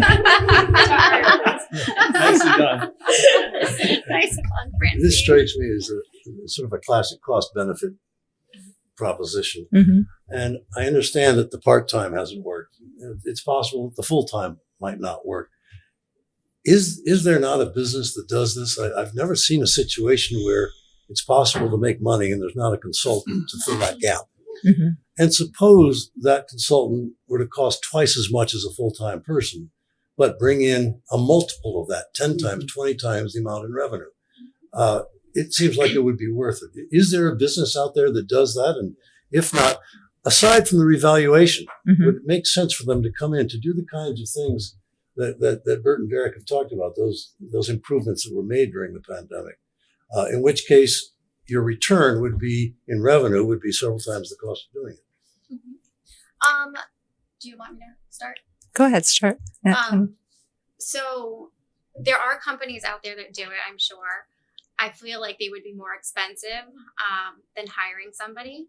And having somebody come in and do that work, you wouldn't hire a contractor on a consistent basis. That's why you would have a full-time employee. So having that full-time employee would ensure that we would keep that growth going when it's supposed to, revalve when it's supposed to, assess when it's supposed to, and capturing that growth when we're supposed to.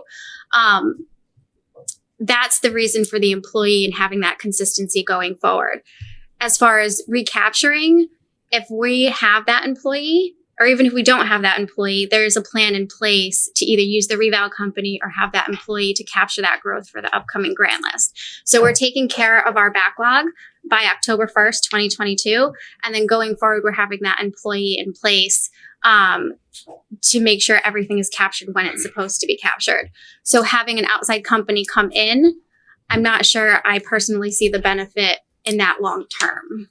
So it is a business. Mm-hmm.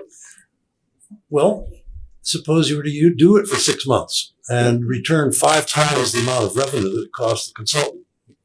Sheer math, wouldn't that make sense? Right, but what are they doing? Capturing the cost of the improvements made to the real estate during the pandemic that are not included in the grant list.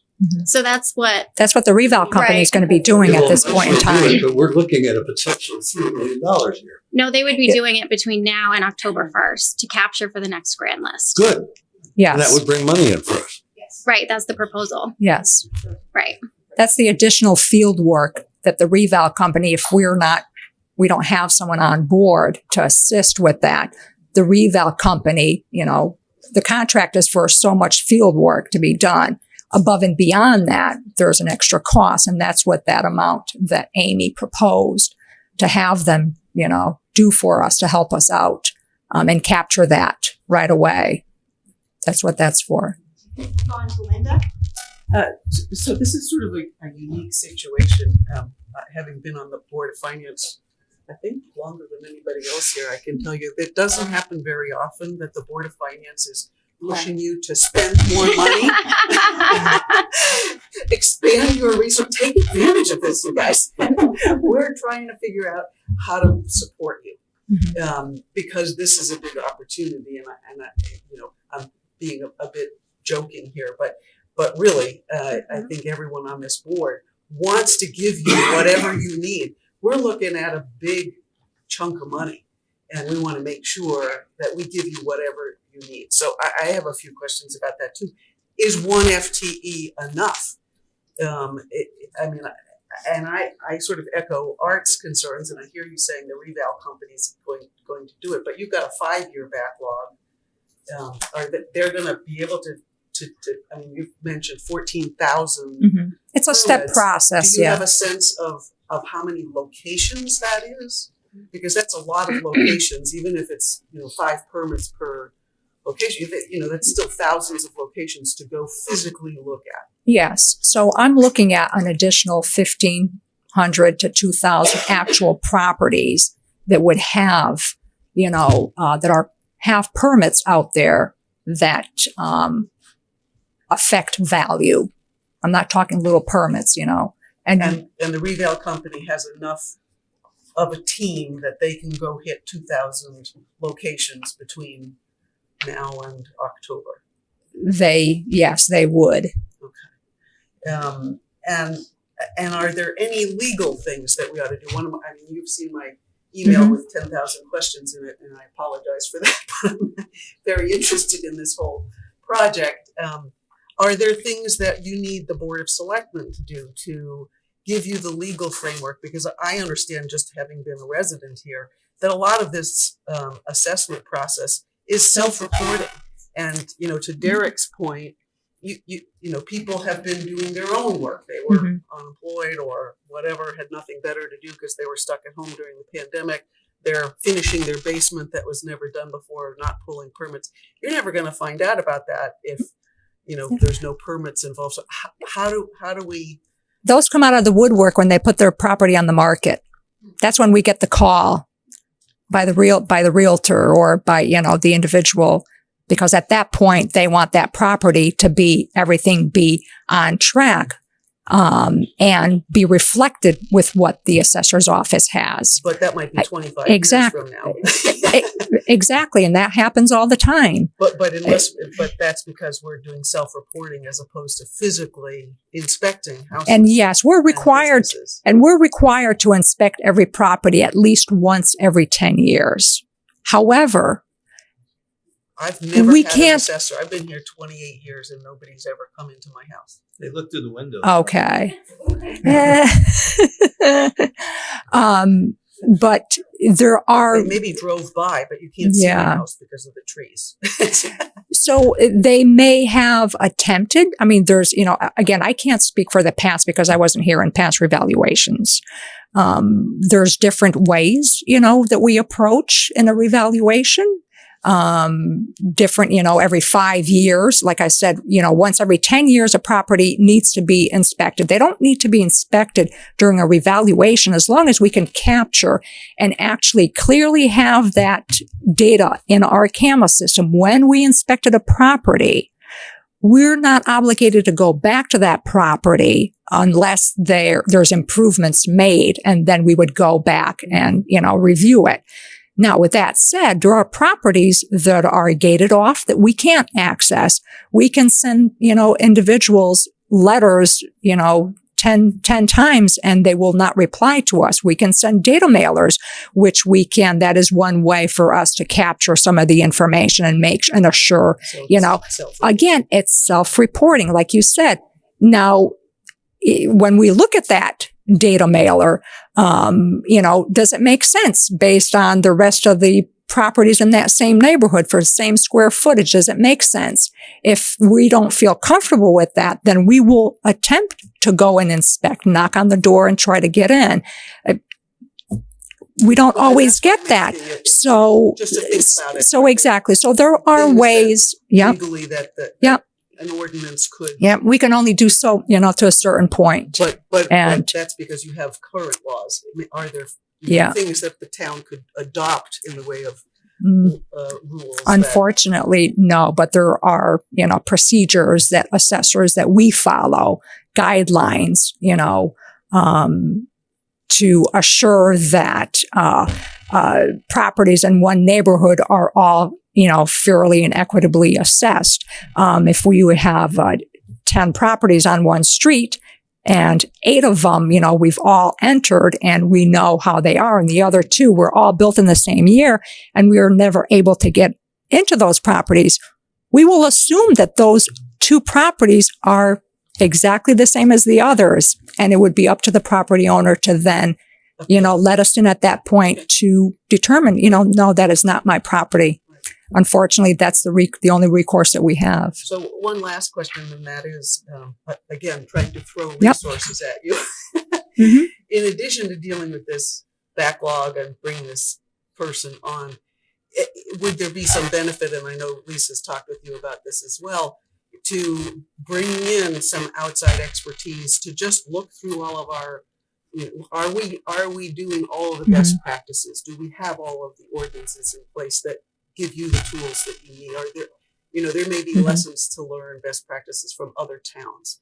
Yeah. And, is that something that we ought to be throwing in the budget as well? I mean, you are our manna from heaven that brings the revenue that allows these people to do their budgets. And so we want to make sure that, that you have all the tools that you need in order to give these folks the revenue that they need. And I thank you. And that is one reason why I've been pushing to say that, with proper staffing, we can accomplish so much more and, capture on a timely basis. So that's what I'm trying to. Well, you have our support. So. I have just a couple questions. First of all, thank you, Francine, for bringing this to our attention and for the many long explanations. This is really complicated stuff, and we do appreciate your patience with us as we learn this process. But one of the questions I had for you, Wendy, went a little fast through the mill rate slide, and you see peaks and dips. Thank you. And one way, what I'm hearing from you is that, and the peaks and dips correlate with revaluation. Yep, and part usually. of that is because of past technology that we didn't have. So we couldn't capture it, and the way we would capture it would be during the reval year when we throw in outside resources. If we do this process, will we see some of those dips and spikes diminish because we'll be capturing a little bit each year between the revals? Well, keep in mind too, it's based on the market. Well, the market dictates a lot of that too. But yes, if we're able to capture more what is really out there, then yes, either, out the non-market variables. Yeah. Okay, so that's one of the things. I didn't want to give people the impression we don't capture, but I had a conversation with Maria. It's really about equity as to when you capture. Because if someone does an improvement right after the reval, and it doesn't get captured until 5 years later, that's the effect of giving them an abatement, so they're not paying their fair share. And so the idea is to have people pay their fair share at the time they capture the value. And part of the problem we've seen is really across the nation. We've seen that there has not been technology available to assessors. We're seeing in the state of Connecticut there haven't been enough training programs to train assessors. So it's both a technology and a personnel problem. This is not unique to Simsbury. This is happening across the nation, across the state. But this is a plan to sort of recapture it. And following up on what Linda said, we did have the opportunity on the side to hear you were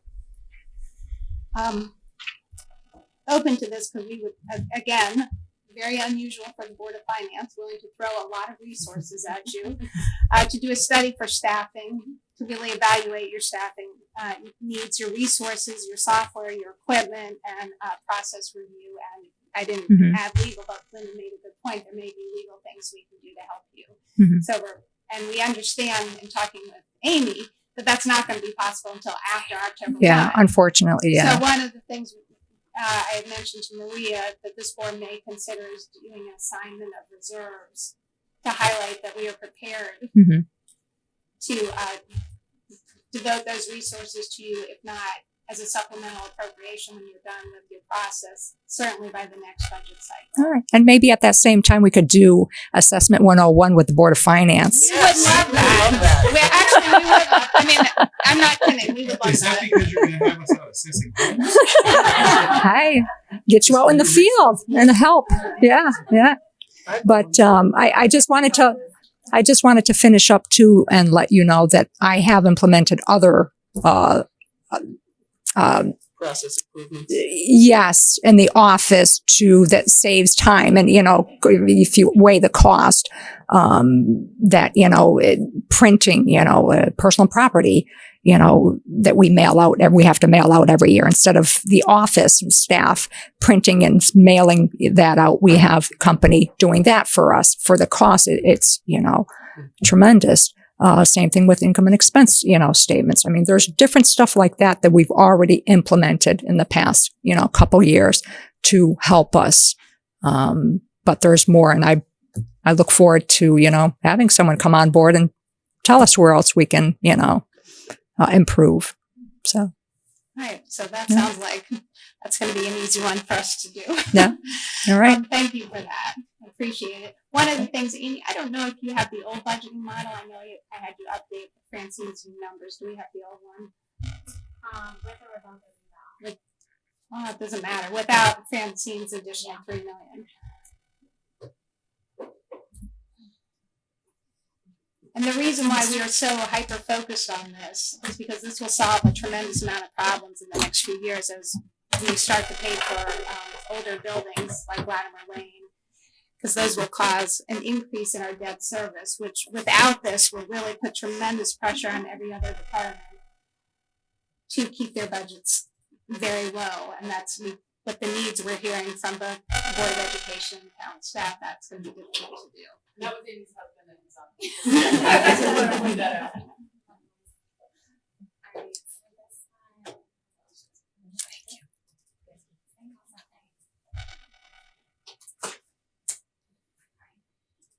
So this is without the changes, and this is without the reval, just because it's easier to see from one year to the next what the impact is on a median home. So without the reval, it's about a 4% increase. The mill rate is 38.67. And then the home impact is about an increase of about $309. And if you go down to some of the other homes, you'll see that the home impact can be fairly substantial. Mm-hmm. So 2,834.63. So those are huge numbers. Do you know what the median home price is here in Simsbury? I think it's like 332,000 around there somewhere. And what's the lowest band that you have for the increase? 350. Yeah. So what this will enable us to do is to bring in more revenue, and this will bring the tax increases quite a bit lower, more reasonable. We did some initial back of the envelope projections, and with the new revaluation next year, we could actually get very close to 1 or 2% next year just by capturing this revenue. And this will enable us, our debt service is going to spike up to 8%, and eventually it's going to table off and then come down. So we're really trying to get through the next few years when we're spiking and trying to capture as much revenue during this spike period. So this is sort of the urgency of why we're doing this and why we want to capture it and why we're all counting on Francine and everyone should bring their cookies and balloons and stuff like that. But that's sort of the theory behind why we do that. And if you look at debt service, can you just pull up the expenditure debt service to sort of see what's happening there? You can see the prior year, it was 6.5 million. Then we had a little bit lower this year, 6,371. You guys, can you put the arrow on that? Oh, you got the green. Yeah. Which I can't see. Okay. And then next year, which is the area we're worried about, that's about a $1.7 million increase. So 1.7 million. So that's where we start to get worried. And then the year after, it's a $900,000 increase. And you see that it continues until it starts to taper in the next 5 years. So that's what we're really trying to do. And as we go through and make minor adjustments in the current budget, again, no cuts, but changing where we're funding sources, it is to free up money to hire the resources for Francine so that she can capture future revenue, which will help every department in the town, and also lead to more equitable fair share payment of taxes. If somebody is not paying their fair share, it means somebody else is paying more than their fair share. So that it's capturing two goals at once. So, yeah. So if we do, let's say we use the reval company now, right? So we can get the money for next year.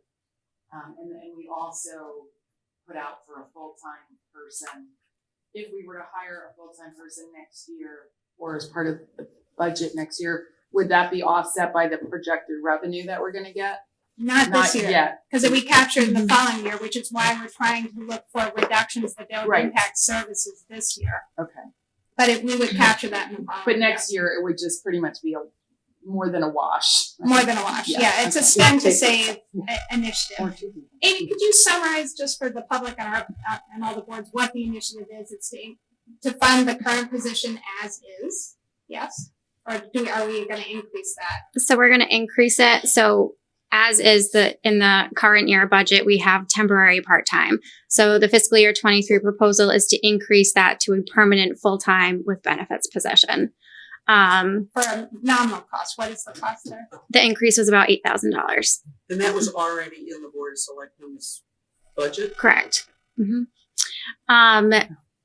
And then as a backup plan, if we cannot hire somebody as of July 1, we would like the funding for the reval company to be able to get started on that work so that we can capture that $3 million in tax revenue by the October 1, 2022 grand list. So that would be $75,000. If we can hire somebody, then the $75,000 just goes back to the town. If we can't, if we can do like a partial, then some of it goes back to the town. And if we can't hire somebody before that October deadline, then obviously we would spend the full $75,000 to capture that $3 million in tax revenue. So again, to Derek's point, that's money well spent because it's a one-time expenditure to capture right a backlog, and that will put us in good stead for the following year and for future years. We'll start capturing the increased revenue more periodically instead of every 5 years. Correct. Okay. All right. One more question. Yes. Is there just, I keep pushing the reval company because they're already on board and working for us. Is there value just to plan for that?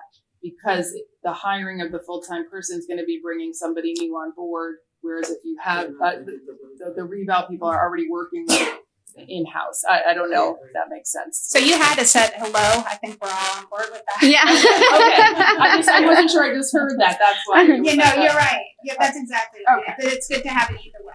Okay. I agree. Okay. So with that, why don't we move on to some adjustments? One of the things our board had asked Maria to do, and she did an outstanding analysis, and we thought about one of the things we try to do is we try to capture true value and true costs in the budget. So we asked her to look at our personnel costs and what is the vacancy rate. So are we funding what we're truly spending on personnel? And Maria did a large look back. I think, was it more than 5 years or just 5? 5 year. So we were able to do an analysis and do a 5-year look back and say, okay, what is a reasonable amount of vacancy rate to budget? We're not going to do it by departments because the town is too small, but if we did it by town-wide, Maria came up with a recommendation somewhere between 1.5% and 2%. And I think our board at our last meeting felt comfortable with 200%, which would be less 200,000, which would be less than, not 200%, 200,000, which would be slightly less than 2%. So a conservative but reasonable way to structure this in the budget. This would then free up obviously 200,000 that we could use for the reval company and other options. If there's extra after we've made our changes, that will then go into the capital reserve fund. One of the things, before we go into the motions, Matt, if you could just, or Jason, if you could just give us a quick update on Latimer, so the public is aware that we're going to be monitoring that situation. One of the great challenges of the pandemic is that costs have gone up everywhere, including in school projects, and how do we manage that? And so, if you want to speak to that. Of the recent public building committee, what we looked at was the rising costs that are currently estimated at approximately 3.2 million. We went back to our design team and looked at ways to reduce that. Ultimately, we won't have numbers to come back with until we go out to bid, until we go out to our public bid. There's a state requirement that says for reimbursable projects, we have to be able to go out to bid based on money that we've allocated for the project. So we're reworking those numbers to try and get to a place where we can get in bid pricing. So at this time, it's difficult to say exactly what any type of increase might be in the project just because we haven't bid it yet. We've reduced the base bid now to 1.3 million. Basically what we're doing is taking the items out of the base bid and bidding them as alternates just to get to a place where we can get to that rule of saying technically we have the money through the referendum to go out with the base bid and then afterwards add in, subtract once we have the actual dollars. Part of that, we're waiting on the state to come back and tell us where they are on a question of, is that rule going to be a fixed rule? Because other towns are certainly in the same exact position. Or would they be able to come up with some additional reimbursement model that covers that overage? So we're waiting to hear back from them. If they come back and say we can't do anything for you, we would be looking to the town to essentially say that 1.3 million is coverable. It would be basically stating we have the credit to do this. And then once we get the bids, that's when we can actually decide what the real number is. Maria, I don't know if you know for certain yet what the process would be if there is an increase in the cost, how that would go to the public or the boards, and what public input would be at that point. Yeah, Amy had thank you. Amy had consulted with our bond counsel on that. Did you want to elaborate? Sure.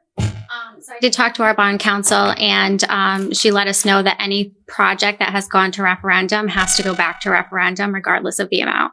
So our charter says anything over 2% of the current year budget. But when it comes to projects of this nature that originally went to referendum, even if it's $200,000 over, it has to go back to referendum. And were you able to get clarity as to whether we can do a local referendum on a federal ballot? Do we know that yet? Oh, yeah. My other hat, you cannot. You can't add anything to a federal ballot. Can we do 2 ballots at one election site? That I do not know.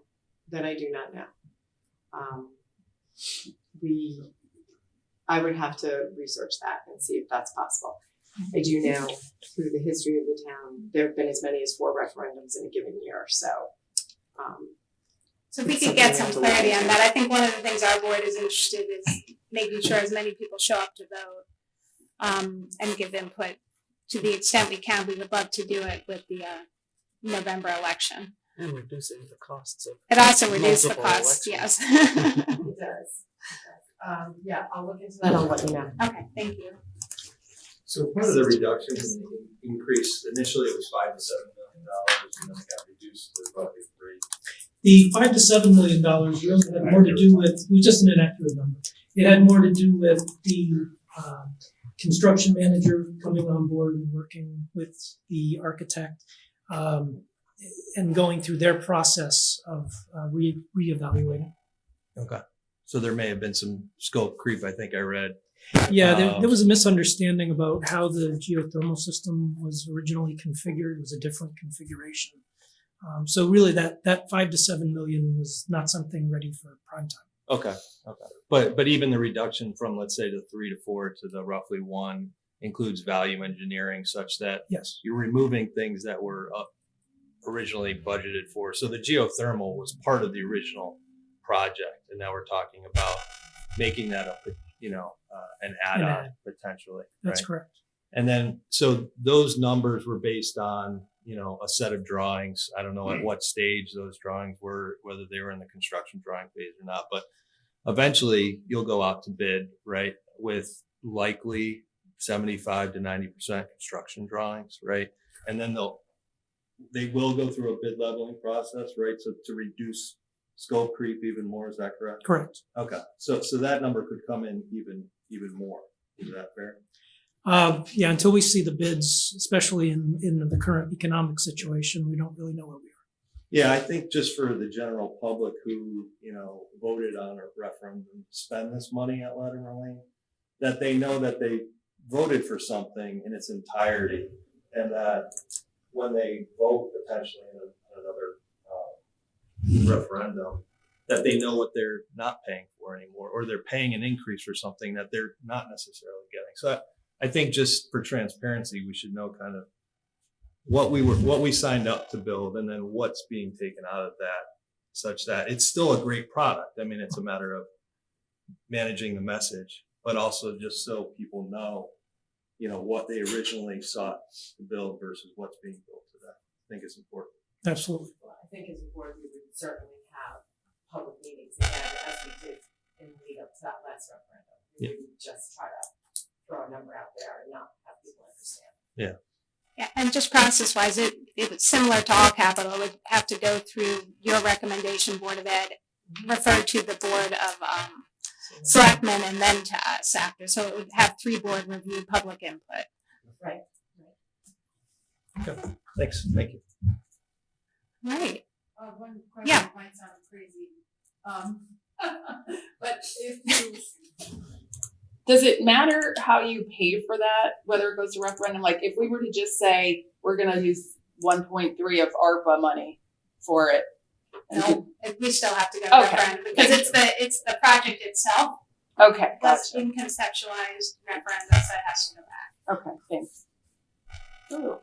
Because it's when you go to referendum, that's not crazy. When you go to referendum for bonding, and this is not intuitive, it's a multi-year appropriation. It's the people who vote that year committing future voters to pay for the project, and they have a legal obligation to pay for it, even if they hate it. They look back 9 years and say, "What were you guys thinking?" So anytime you change that commitment, you have to go back. Thank you. Right. Well, with that, let's find some money to make some money. Budgeting for vacancies. If the board is amenable, and Maria, if you could listen carefully and make sure that I have this right. I tried to capture your recommendation. Motion to add a new line item under operating transfers, contingency for vacancy rate, reflecting a reduction of $200,000. Okay, I think that works. I'll read that. That's a motion, a second. Any further discussion? All in favor, please say aye. Aye. Okay, so it's 200,000 we could put towards the assessor. One of the other, hold on. Simsbury Farms, we're gonna do they would like $30,000. The plan was to tax for it. And our recommendation is to, since this is going to the Simsbury Farms Reserve Fund, to take reserves that we already have and do a reserve to reserve transfer. So no loss of revenue on in your side, but we're going to take it out of capital reserves instead of taxing the public again, because we've already taxed for the dollars in capital reserve. And since it's going into a reserve, it's a reserve to reserve transfer, not a reduction. So with that, I'll request a motion to reduce the Simsbury Farms, and again, Maria, if you could listen and make sure I'm doing this right, to reduce the Simsbury Farms contribution under operating transfers from $181,715 to $151,715, and to transfer $30,000 from capital reserves to the Simsbury Farms Special Revenue Fund for a total additional contribution from capital reserves of $30,000. So it's the same dollar amount. Okay, we're okay on the motions. Would someone like to make that? Sure. Is there a second? Second. Any further discussion? All in favor, please say aye. Aye. Okay, so same amount of money you have. Your reserves are safe. Are there any other motions, board members? Amy, this is sufficient to pay for what we want to do at this point, correct? I'm sorry, Bob. This is sufficient. We've now captured $230,000 in savings. We can take additional motions if so. Please, there's minor motions that we have discussed, but they're all minor. I'm not sure if the board has an appetite for that. This is sufficient to cover the needs of the assessor and actually to increase some of the contribution to capital reserves towards Latimer. I open the floor to if anyone wants to make any other motions. Well, we talked about it at a prior meeting, the whole issue of insurance, where each year we have some return, some rebates on various three different sources of insurance. Enough people, I have suggested that given the track record of the past 5 years that the staff gave us information on that, we get about 40,000, 50, I forget the numbers, I don't have it in front of me at the moment, but they'd only budgeted an expectation of far less than what the track record's been. So I would propose that we would increase the revenue expectation by about $20,000, which would produce a little bit additional funding. For the insurance fund? Yes. I'll make a motion and then we can discuss. Okay, so Derek, if you could move to increase the general liability and insurance refunds from $27,500. Your recommendation is to $47,500. So moved. Is there a second? I'll second that. Okay, discussion, please.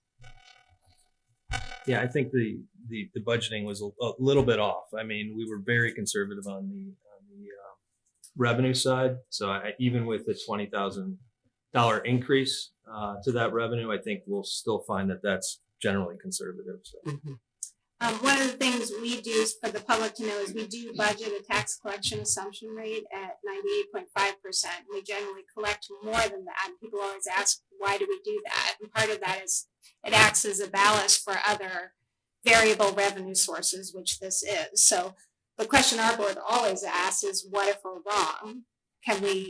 Will the town be okay? We do actually plan for that. So even if this board is wrong, the board, again, I want to acknowledge Maria, we asked her to do a 5-year look back and to do the analysis. I think Maria's recommendation was slightly less than that. I was more comfortable with 10 to 13, but because the risk is not great, I would not oppose the motion on the table. Is there any further discussion? Okay. We have a motion to increase general liability and insurance refunds from $27,500 to $47,500. It's been made and seconded. All in favor, please say aye. Aye.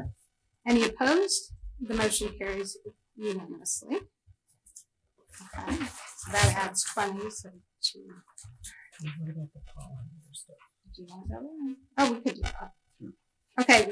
One of the things we thought to do, and although it's a minor amount, Tom had mentioned to us that the pollinator pathways is a new initiative and they were looking for startup. And we had asked him at the budget hearings whether he would be amenable to us making to reducing the line item in his budget out of the operating budget, so out of the taxable budget, and funding it out of capital reserves for 3 years. So increasing the funding to $25,000.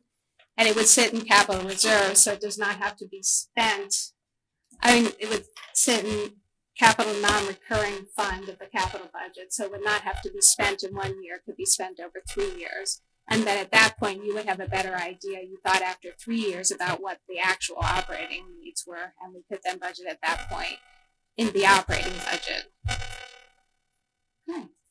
So if people are amenable to that, I would accept a motion to reduce Culture Parks and Rec maintenance technical program supplies line item from $9,100 to $1,600, and to transfer $25,000 from capital reserves to CNR projects for a new line item for pollinator pathways. I'll move that. Okay, I'll turn to Maria and Amy to see if there's a problem with the motion.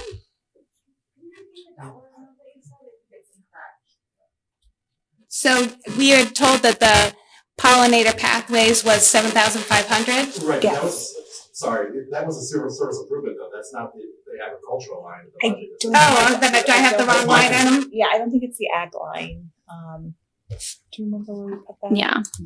That's their actual like normal grassy fertilizer. Well, we'll get it out of the right way. I will be amenable to that. To that change. It didn't sound right when it came out. Well, that's why we'll figure it out for you. I think we had it where we put the service improvements, and it was $7,500. Yeah, it was 7,500. Oh, you know why? It was probably a new line item from the Board of Selectmen, so that's why I didn't see it.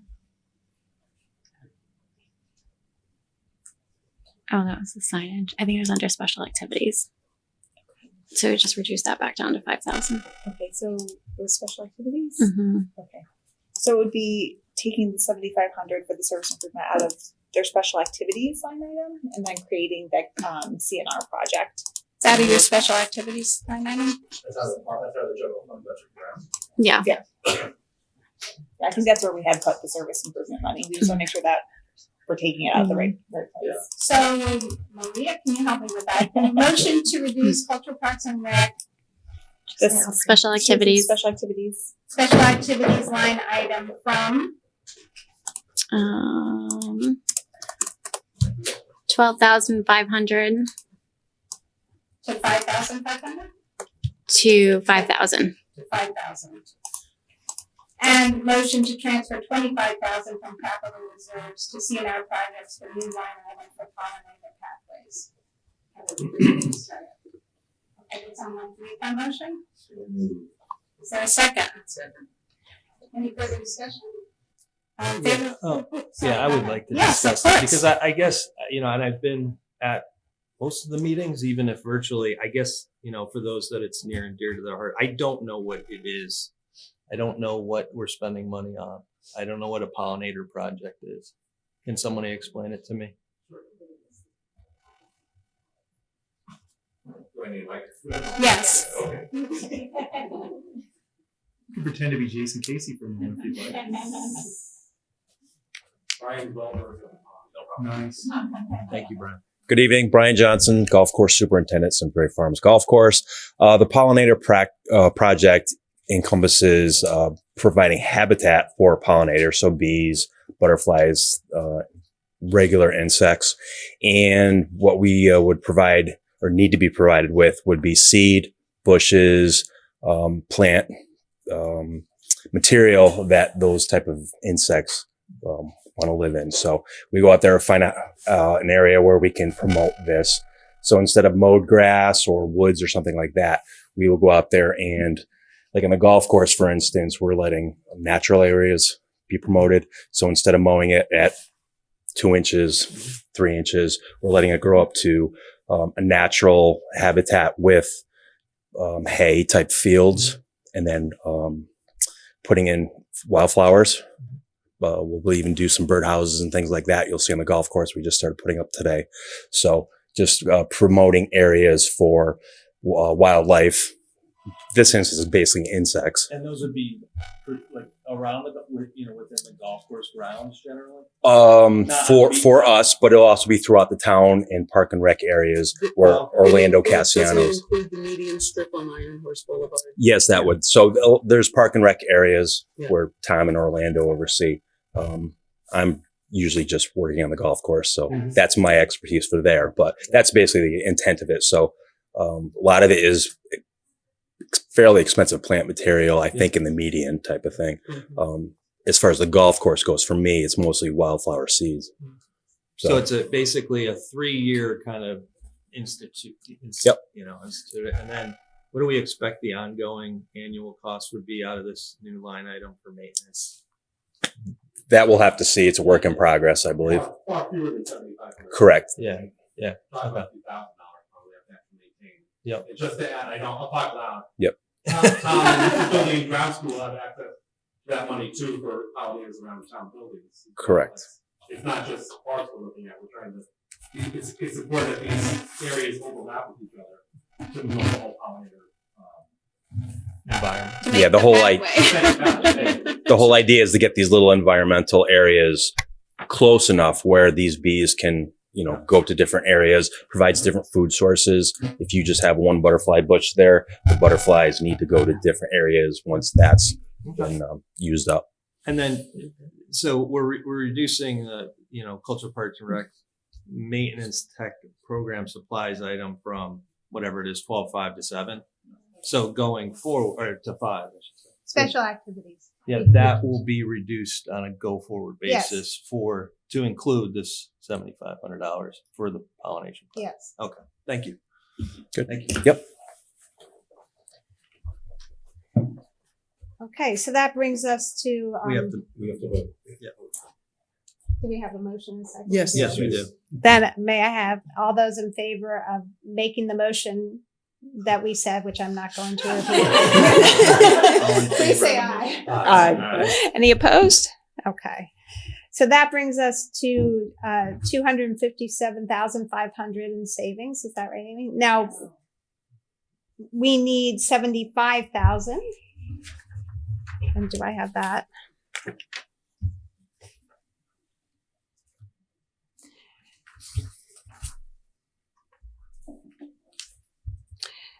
That would be a motion to allocate $75,000 for additional contracting work in the assessor's office. Is that sufficient? Yeah, so we're going to transfer the $75,000 to the CNR project for revaluation. I'll move that. So we're increasing the revaluation number in the CNR, so it can be used over multiple years if Correct. we don't go through it. Yes. Okay, we'll go with Art. Any further discussion? All in favor, please say aye. Aye. Okay. And Lots of support here. one of the things we had talked about with Francine, and again, we want to get you resources you need. Amy, were you able to come up with a number to assign? We talked about $150,000 for the study. Okay. So then I would ask for a motion, and an assignment is not an appropriation. It's an indication of our intent to fund this either in next year's budget, or should the Board of Selectmen upon the recommendation of Francine, want to do a supplemental appropriation. It is a reflection of our intent that we find value in that, and we are prepared to assign money to pay for it when that project is ready. So I would ask for a motion to assign $150,000 for an assessor study for staffing, resources, software, equipment, and process review. Good. Second. Any further discussion? For a study. Well, it would bring it, For consulting. you wouldn't call it, it's study, audit, master plan, to look at all these processes, to consult with Francine to see what resources she needs, because we've already established that she's looking at good processes and resources, and actually has found a lot and feels that there may be opportunities to do more. I do have sample studies that other towns have done, and I can forward those. But it doesn't include any service necessarily that would recapture. Well, if upon the recommendations, if they implement it, could potentially recapture quite a bit. So that's the idea behind it. Is it worth devoting the resources to see if there's anything else we can do better? I mean, one of the things Francine found is just having the technology system. We didn't have a system that allowed the person who was filling in the permits to then transfer that electronically to the assessor. They were literally walking them across the hall. So there may be other systems in place, and Mike, anytime you want to jump in and help me with the technical stuff, that would be great. But there are other systems and processes. One of the things we talked about with Linda is, how do you, Yeah. So I mean, it doesn't include the technology to do that. So there could be additional costs. It just seems to me like a big number for a study. It is a big number for a study. It's a big number for a study. We put a big number for the study. We could do it and additional costs identified if you want, or we can reduce the study. We were just trying to come up with an assignment number. We could release the assignment and redo the assignment later. It's not an appropriation, but it is an indication of Board of Finance intent to devote town resources to this, because the numbers we can capture and value are very big. Like we heard, 3 million. Well, we agree that we need staff and that we will allocate money to that. Would we not try and see what the benefit of the additional staff is before we did a study? So that will happen. That will happen, because they aren't even going to be able to make the request until after that. So yes, it's just an indicator at this point, and to do it during the budget process is helpful to when our rating agencies to know that we were considering that during the budget process. But you're right, we don't have to do it. And we've kind of gone, we understand that it's at least $150,000 for the study. No, we don't. Okay. It might be far less, but I mean, it's like, that's a budget that's just set still goes aside. back. Could be for the study plus, if the study shows you need software or Fair something, then, you can use part of it for that. Okay. And if they would have to come back for an actual appropriation. And to do that, it would require if it's a supplemental, it would require Board of Selectmen recommendation to our board first. So it'd be 2 board appropriation, or we could do it in next year's budget process. Thank you. So it's not. So I have made the request. Is there anyone who would like to make the motion? You have the motion in a second. Well, thank goodness somebody's paying attention. All right. All in favor, please say aye. Aye. Okay. That motion carries. Are there any other motions for the good of the order at this point? We're not going to talk about what to do with the 574 at this point. Oh, we do need to talk about that. So that number is now a little different. It's not 574,000 anymore. What is that new number? So just for clarification, the intent is not to reduce the mill rate with these reductions. It's to keep the mill rate flat and okay. So in that case, if you could make a motion to increase the cash to capital line by that 257,500 in savings. So therefore we're keeping it flat. But Amy, we would like, we don't want it in cash to capital. We want to put that money in capital reserves.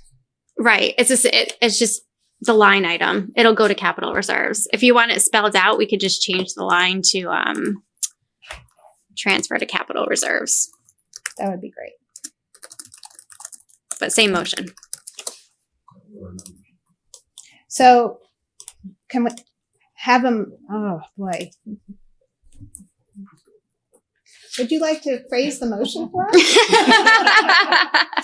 Yes, increase the transfer to capital reserves line item in the general fund budget by $257,500. Plus the 574? Or? It's already in Nope, that's already in there. It's already in there. Mm-hmm. That was added by the Board of Selectmen. That's all right. Okay. So, may I have some? I'll move the motion as described by Amy. Is there a second? Second. Any further discussion? All in favor, please say aye. So now back to your original question, we have the $564,574 that was originally allocated by the Board of Selectmen. We have the $200,000 savings for the vacancy rate. We have the $300,000 for the Simsbury Farms reduction in contribution. We have the $20,000 revenue increase. That was 30. What'd I say? 300. If you can. Yeah. We'll take the 30. I'm there for you, Tom. Hold on. All right. I had it right in my thing. I just said it wrong. At 30 in there. Yes. All right. $30,000 for the reduction in the transfer out to the Simsbury Culture Parks and Rec Fund. $20,000 increase in revenue for the insurance line item, and then a reduction of $7,500 for the pollinator that's going to become part of capital. So all of those combined. Amy, just that, and also we're doing the transfer of reserves to Culture Parks and Rec for the $30,000 we reduced. Did you capture that? Yes. Okay. Yep. So your total overall savings, that $574 now becomes $822,074. And then I assume that we're reducing this by the $75,000 for the reval. Correct. Okay. So then your net is $747,074.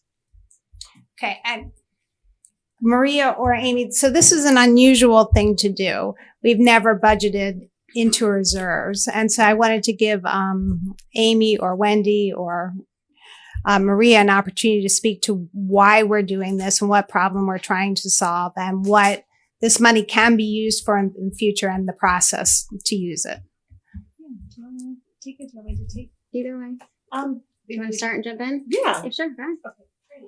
So a couple of the options that the Board of Selectmen spoke about, I think that you all have spoken about, is again, there could be, possible uses to help with some of the inflation cost increases that we're seeing with the Latimer project. It could also be used to help offset future debt service payments in some of those tough years.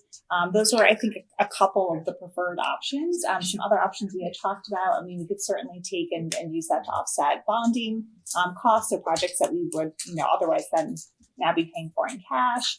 But that if you want to put it into capital reserve now, it's then available for you to determine, when we have a little bit more information, again, for example, on the Latimer project, but in the capital reserve, it's sort of a good holding place, if you will, for some of those potential uses that the different policy boards have discussed, but haven't yet made a decision on. No, that's good. Yeah. Well, I would add to that, right? The point here is that these are funds that could be used to reduce the mill rate this year, but rather than do that, we're going to apply it to expenses we already expect, and that will serve two purposes. It will reduce the jaggedness of that slide that Wendy didn't want to show about changes to the mill rate. It'll even out the mill rate, and also it will ultimately reduce the overall cost of those projects. It has the potential to do that if we use it towards bonding. Right. So if Latimer doesn't need the money, then we could apply that at a later time. We've authorized bonding, but we don't have to go out to bonding, and we could reallocate that money to pay cash, and it will give us the flexibility to do that. So it is a little unusual, but one of the things our board tries to balance, if anyone was paying attention to my slides, was the long-term fiscal health of the town. So this is related to one of our priorities that we try to focus on. So that was the thinking there, and it was a fairly creative solution. And we're coming in with flat taxes, which I do want to congratulate staff and the three boards for working together to get us to a point. Sure. We talked about kind of the first wave of ARPA money coming in this year. Taxpayers know that next year we will also get another wave. probably important to at least question, I don't know the answer to this, that ARPA money cannot be used to pay down debt service. Is that correct? It cannot be. Right. Correct. So one of the things I know Wendy has mentioned, and I'll let you speak to this, is taking a look at current projects that are on the capital improvement plan and the capital non-recurring plan and seeing if there's a way to use the American Rescue Fund Act money for that. So because we, as is typical for every town in America, we have more projects and needs than we have the ability to fund. So this will be another source of revenue that will enable us to meet some of the needs of the town. Yeah, unless there's an emergency need, right? I mean, it makes sense. We have to discuss, but if we could do this again next year, if something doesn't come up, it just gives us a whole pot of money that we can use to pay for things. And just also for the benefit of whoever's watching and listening, we don't have to spend all of the money this year or next year. We have until, Maria, I forgot, 2025? End of 2026, but it has to be committed by 2024. 2024, okay. And just one other thing that's still on the table is the social workers. We did do a pilot for 2 years. So I'm not sure how we're going to handle that, but if we keep some reserve ARPA money, if that goes out for another 2 years, depending on what we find after the 2 years. So that could be another use. Okay, great. So with that, before I close the hearing and check with Melissa, not really close it. But or perhaps we can. Yeah. Next steps, what we would need to do tonight to move this to referendum. Is it too early to go to referendum? I would like some feedback. I know, is John here? He's not. To get an idea of what the legislature is going to do with the 29. Now, one thing in thinking about it is if the 29 mills fails, people just don't get a decrease in their car taxes and the town gets an extra $200,000 in revenue. So we can handle that. And if it does pass, we budgeted for it. And one of the things we do as the Board of Finance is we always budget the governor's budget. If you're asking why did we budget the 29 mills, that's our best practice that we use in almost every town in Connecticut does. But did we budget the loss of revenue, that Yes. 200? Okay, I didn't realize that. Yep. It was in my slide. I'm just so hungry, I can't think anymore. Oh.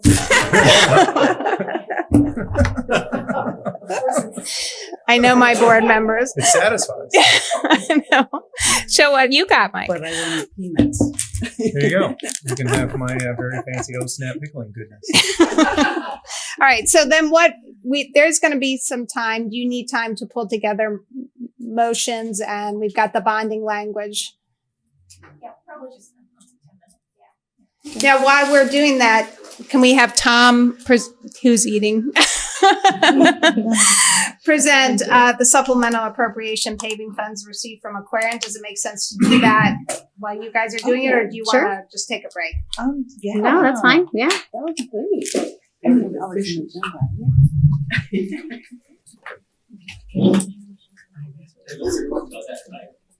Surprise. Right. Are you guys all good at that?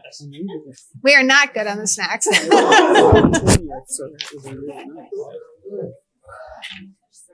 Oh, thank you. Ooh, here's sugar. Hey. I'm trying not to eat, I don't eat the state of thing, though. We get a bigger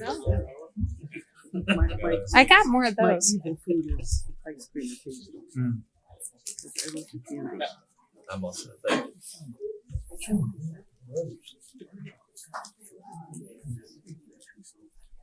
Okay, while we unwrap our candy, go ahead, Tom. Okay. So one of the things that I think Simsbury does well, and I know we take a lot of time and effort into our paving program, but one of the things we do is coordinate very closely with all of the utilities that are located in Simsbury.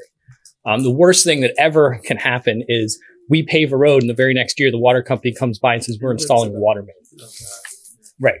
So we share with them our long-term look ahead. They share with us their look ahead. In fact, we actually have a meeting this Thursday with both Aquarian and Connecticut Natural Gas to do just this. Aquarian in particular has been doing a lot of water main replacement. And as they do that, they have to pay to do their full roadway restoration. They owe us a full repair for whatever they damage. Normally what we do is we want to let that roadway sit for a year. So if there is any settlement, it'll show its face. That causes them a challenge with their utility recoveries for those same funds. And believe it or not, we actually can buy our asphalt cheaper than they can. We buy at the state bid price. One of the interesting things when we talk about the state bid price for asphalt, when we send our dump trucks up to get one load of asphalt, we pay more per ton than when we have them pave an entire street. So that's the buying power that we get off of the state contract. So it's really a win-win. And so last year, anybody who was even close to the Musket Trail neighborhood saw how much work Aquarian did.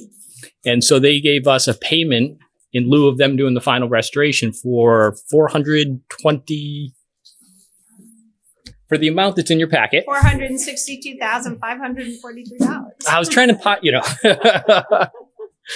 So that money is going to pay for us to not just repair the trench that they did, but we're actually going to be able to do curb to curb restoration. And that area was an area we'd actually delayed paving so that we could make sure that we did this. Doesn't always work out that well, but definitely a win-win for both of us. One question I had, Tom, I know last year you recouped $600,000 and this year $400,000, and our annual paving budget is $1,200. So if this is going to happen year over year, do we have an opportunity to capture some of that duplicative work in a reduction into the road paving, even if it's only $50,000?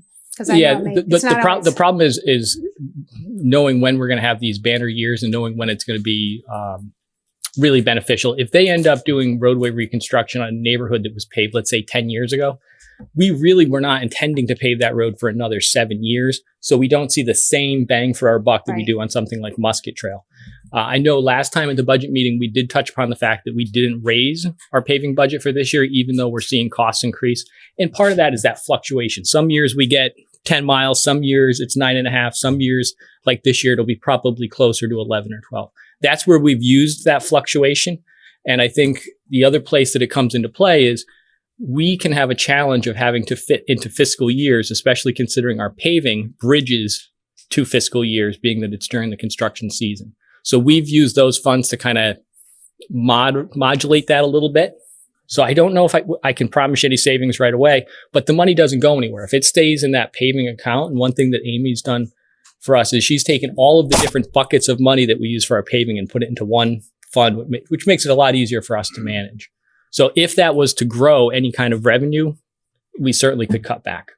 Yeah, so that may be something the Board of Finance does a 5-year look back. So we're in the 2nd year of this. If it happens again the 3rd year, if we could track that, there may be some, because we're in road maintenance at $1,200. We don't need to go to $1,800. I understand that there's not always a correlation between what they want to do and what needs to be done. So it wouldn't be the full amount, but.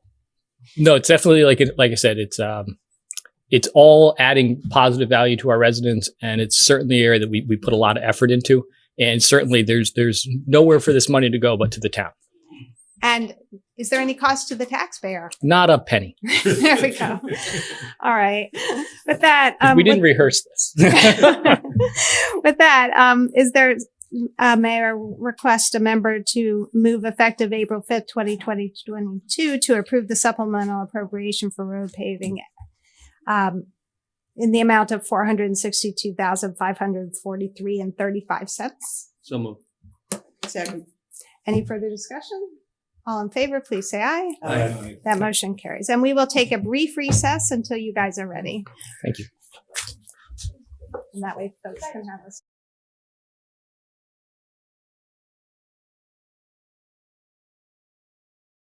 Okay.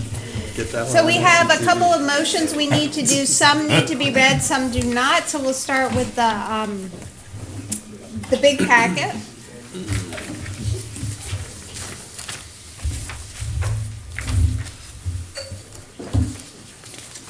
If someone could read the resolution, the first paragraph, and start with that.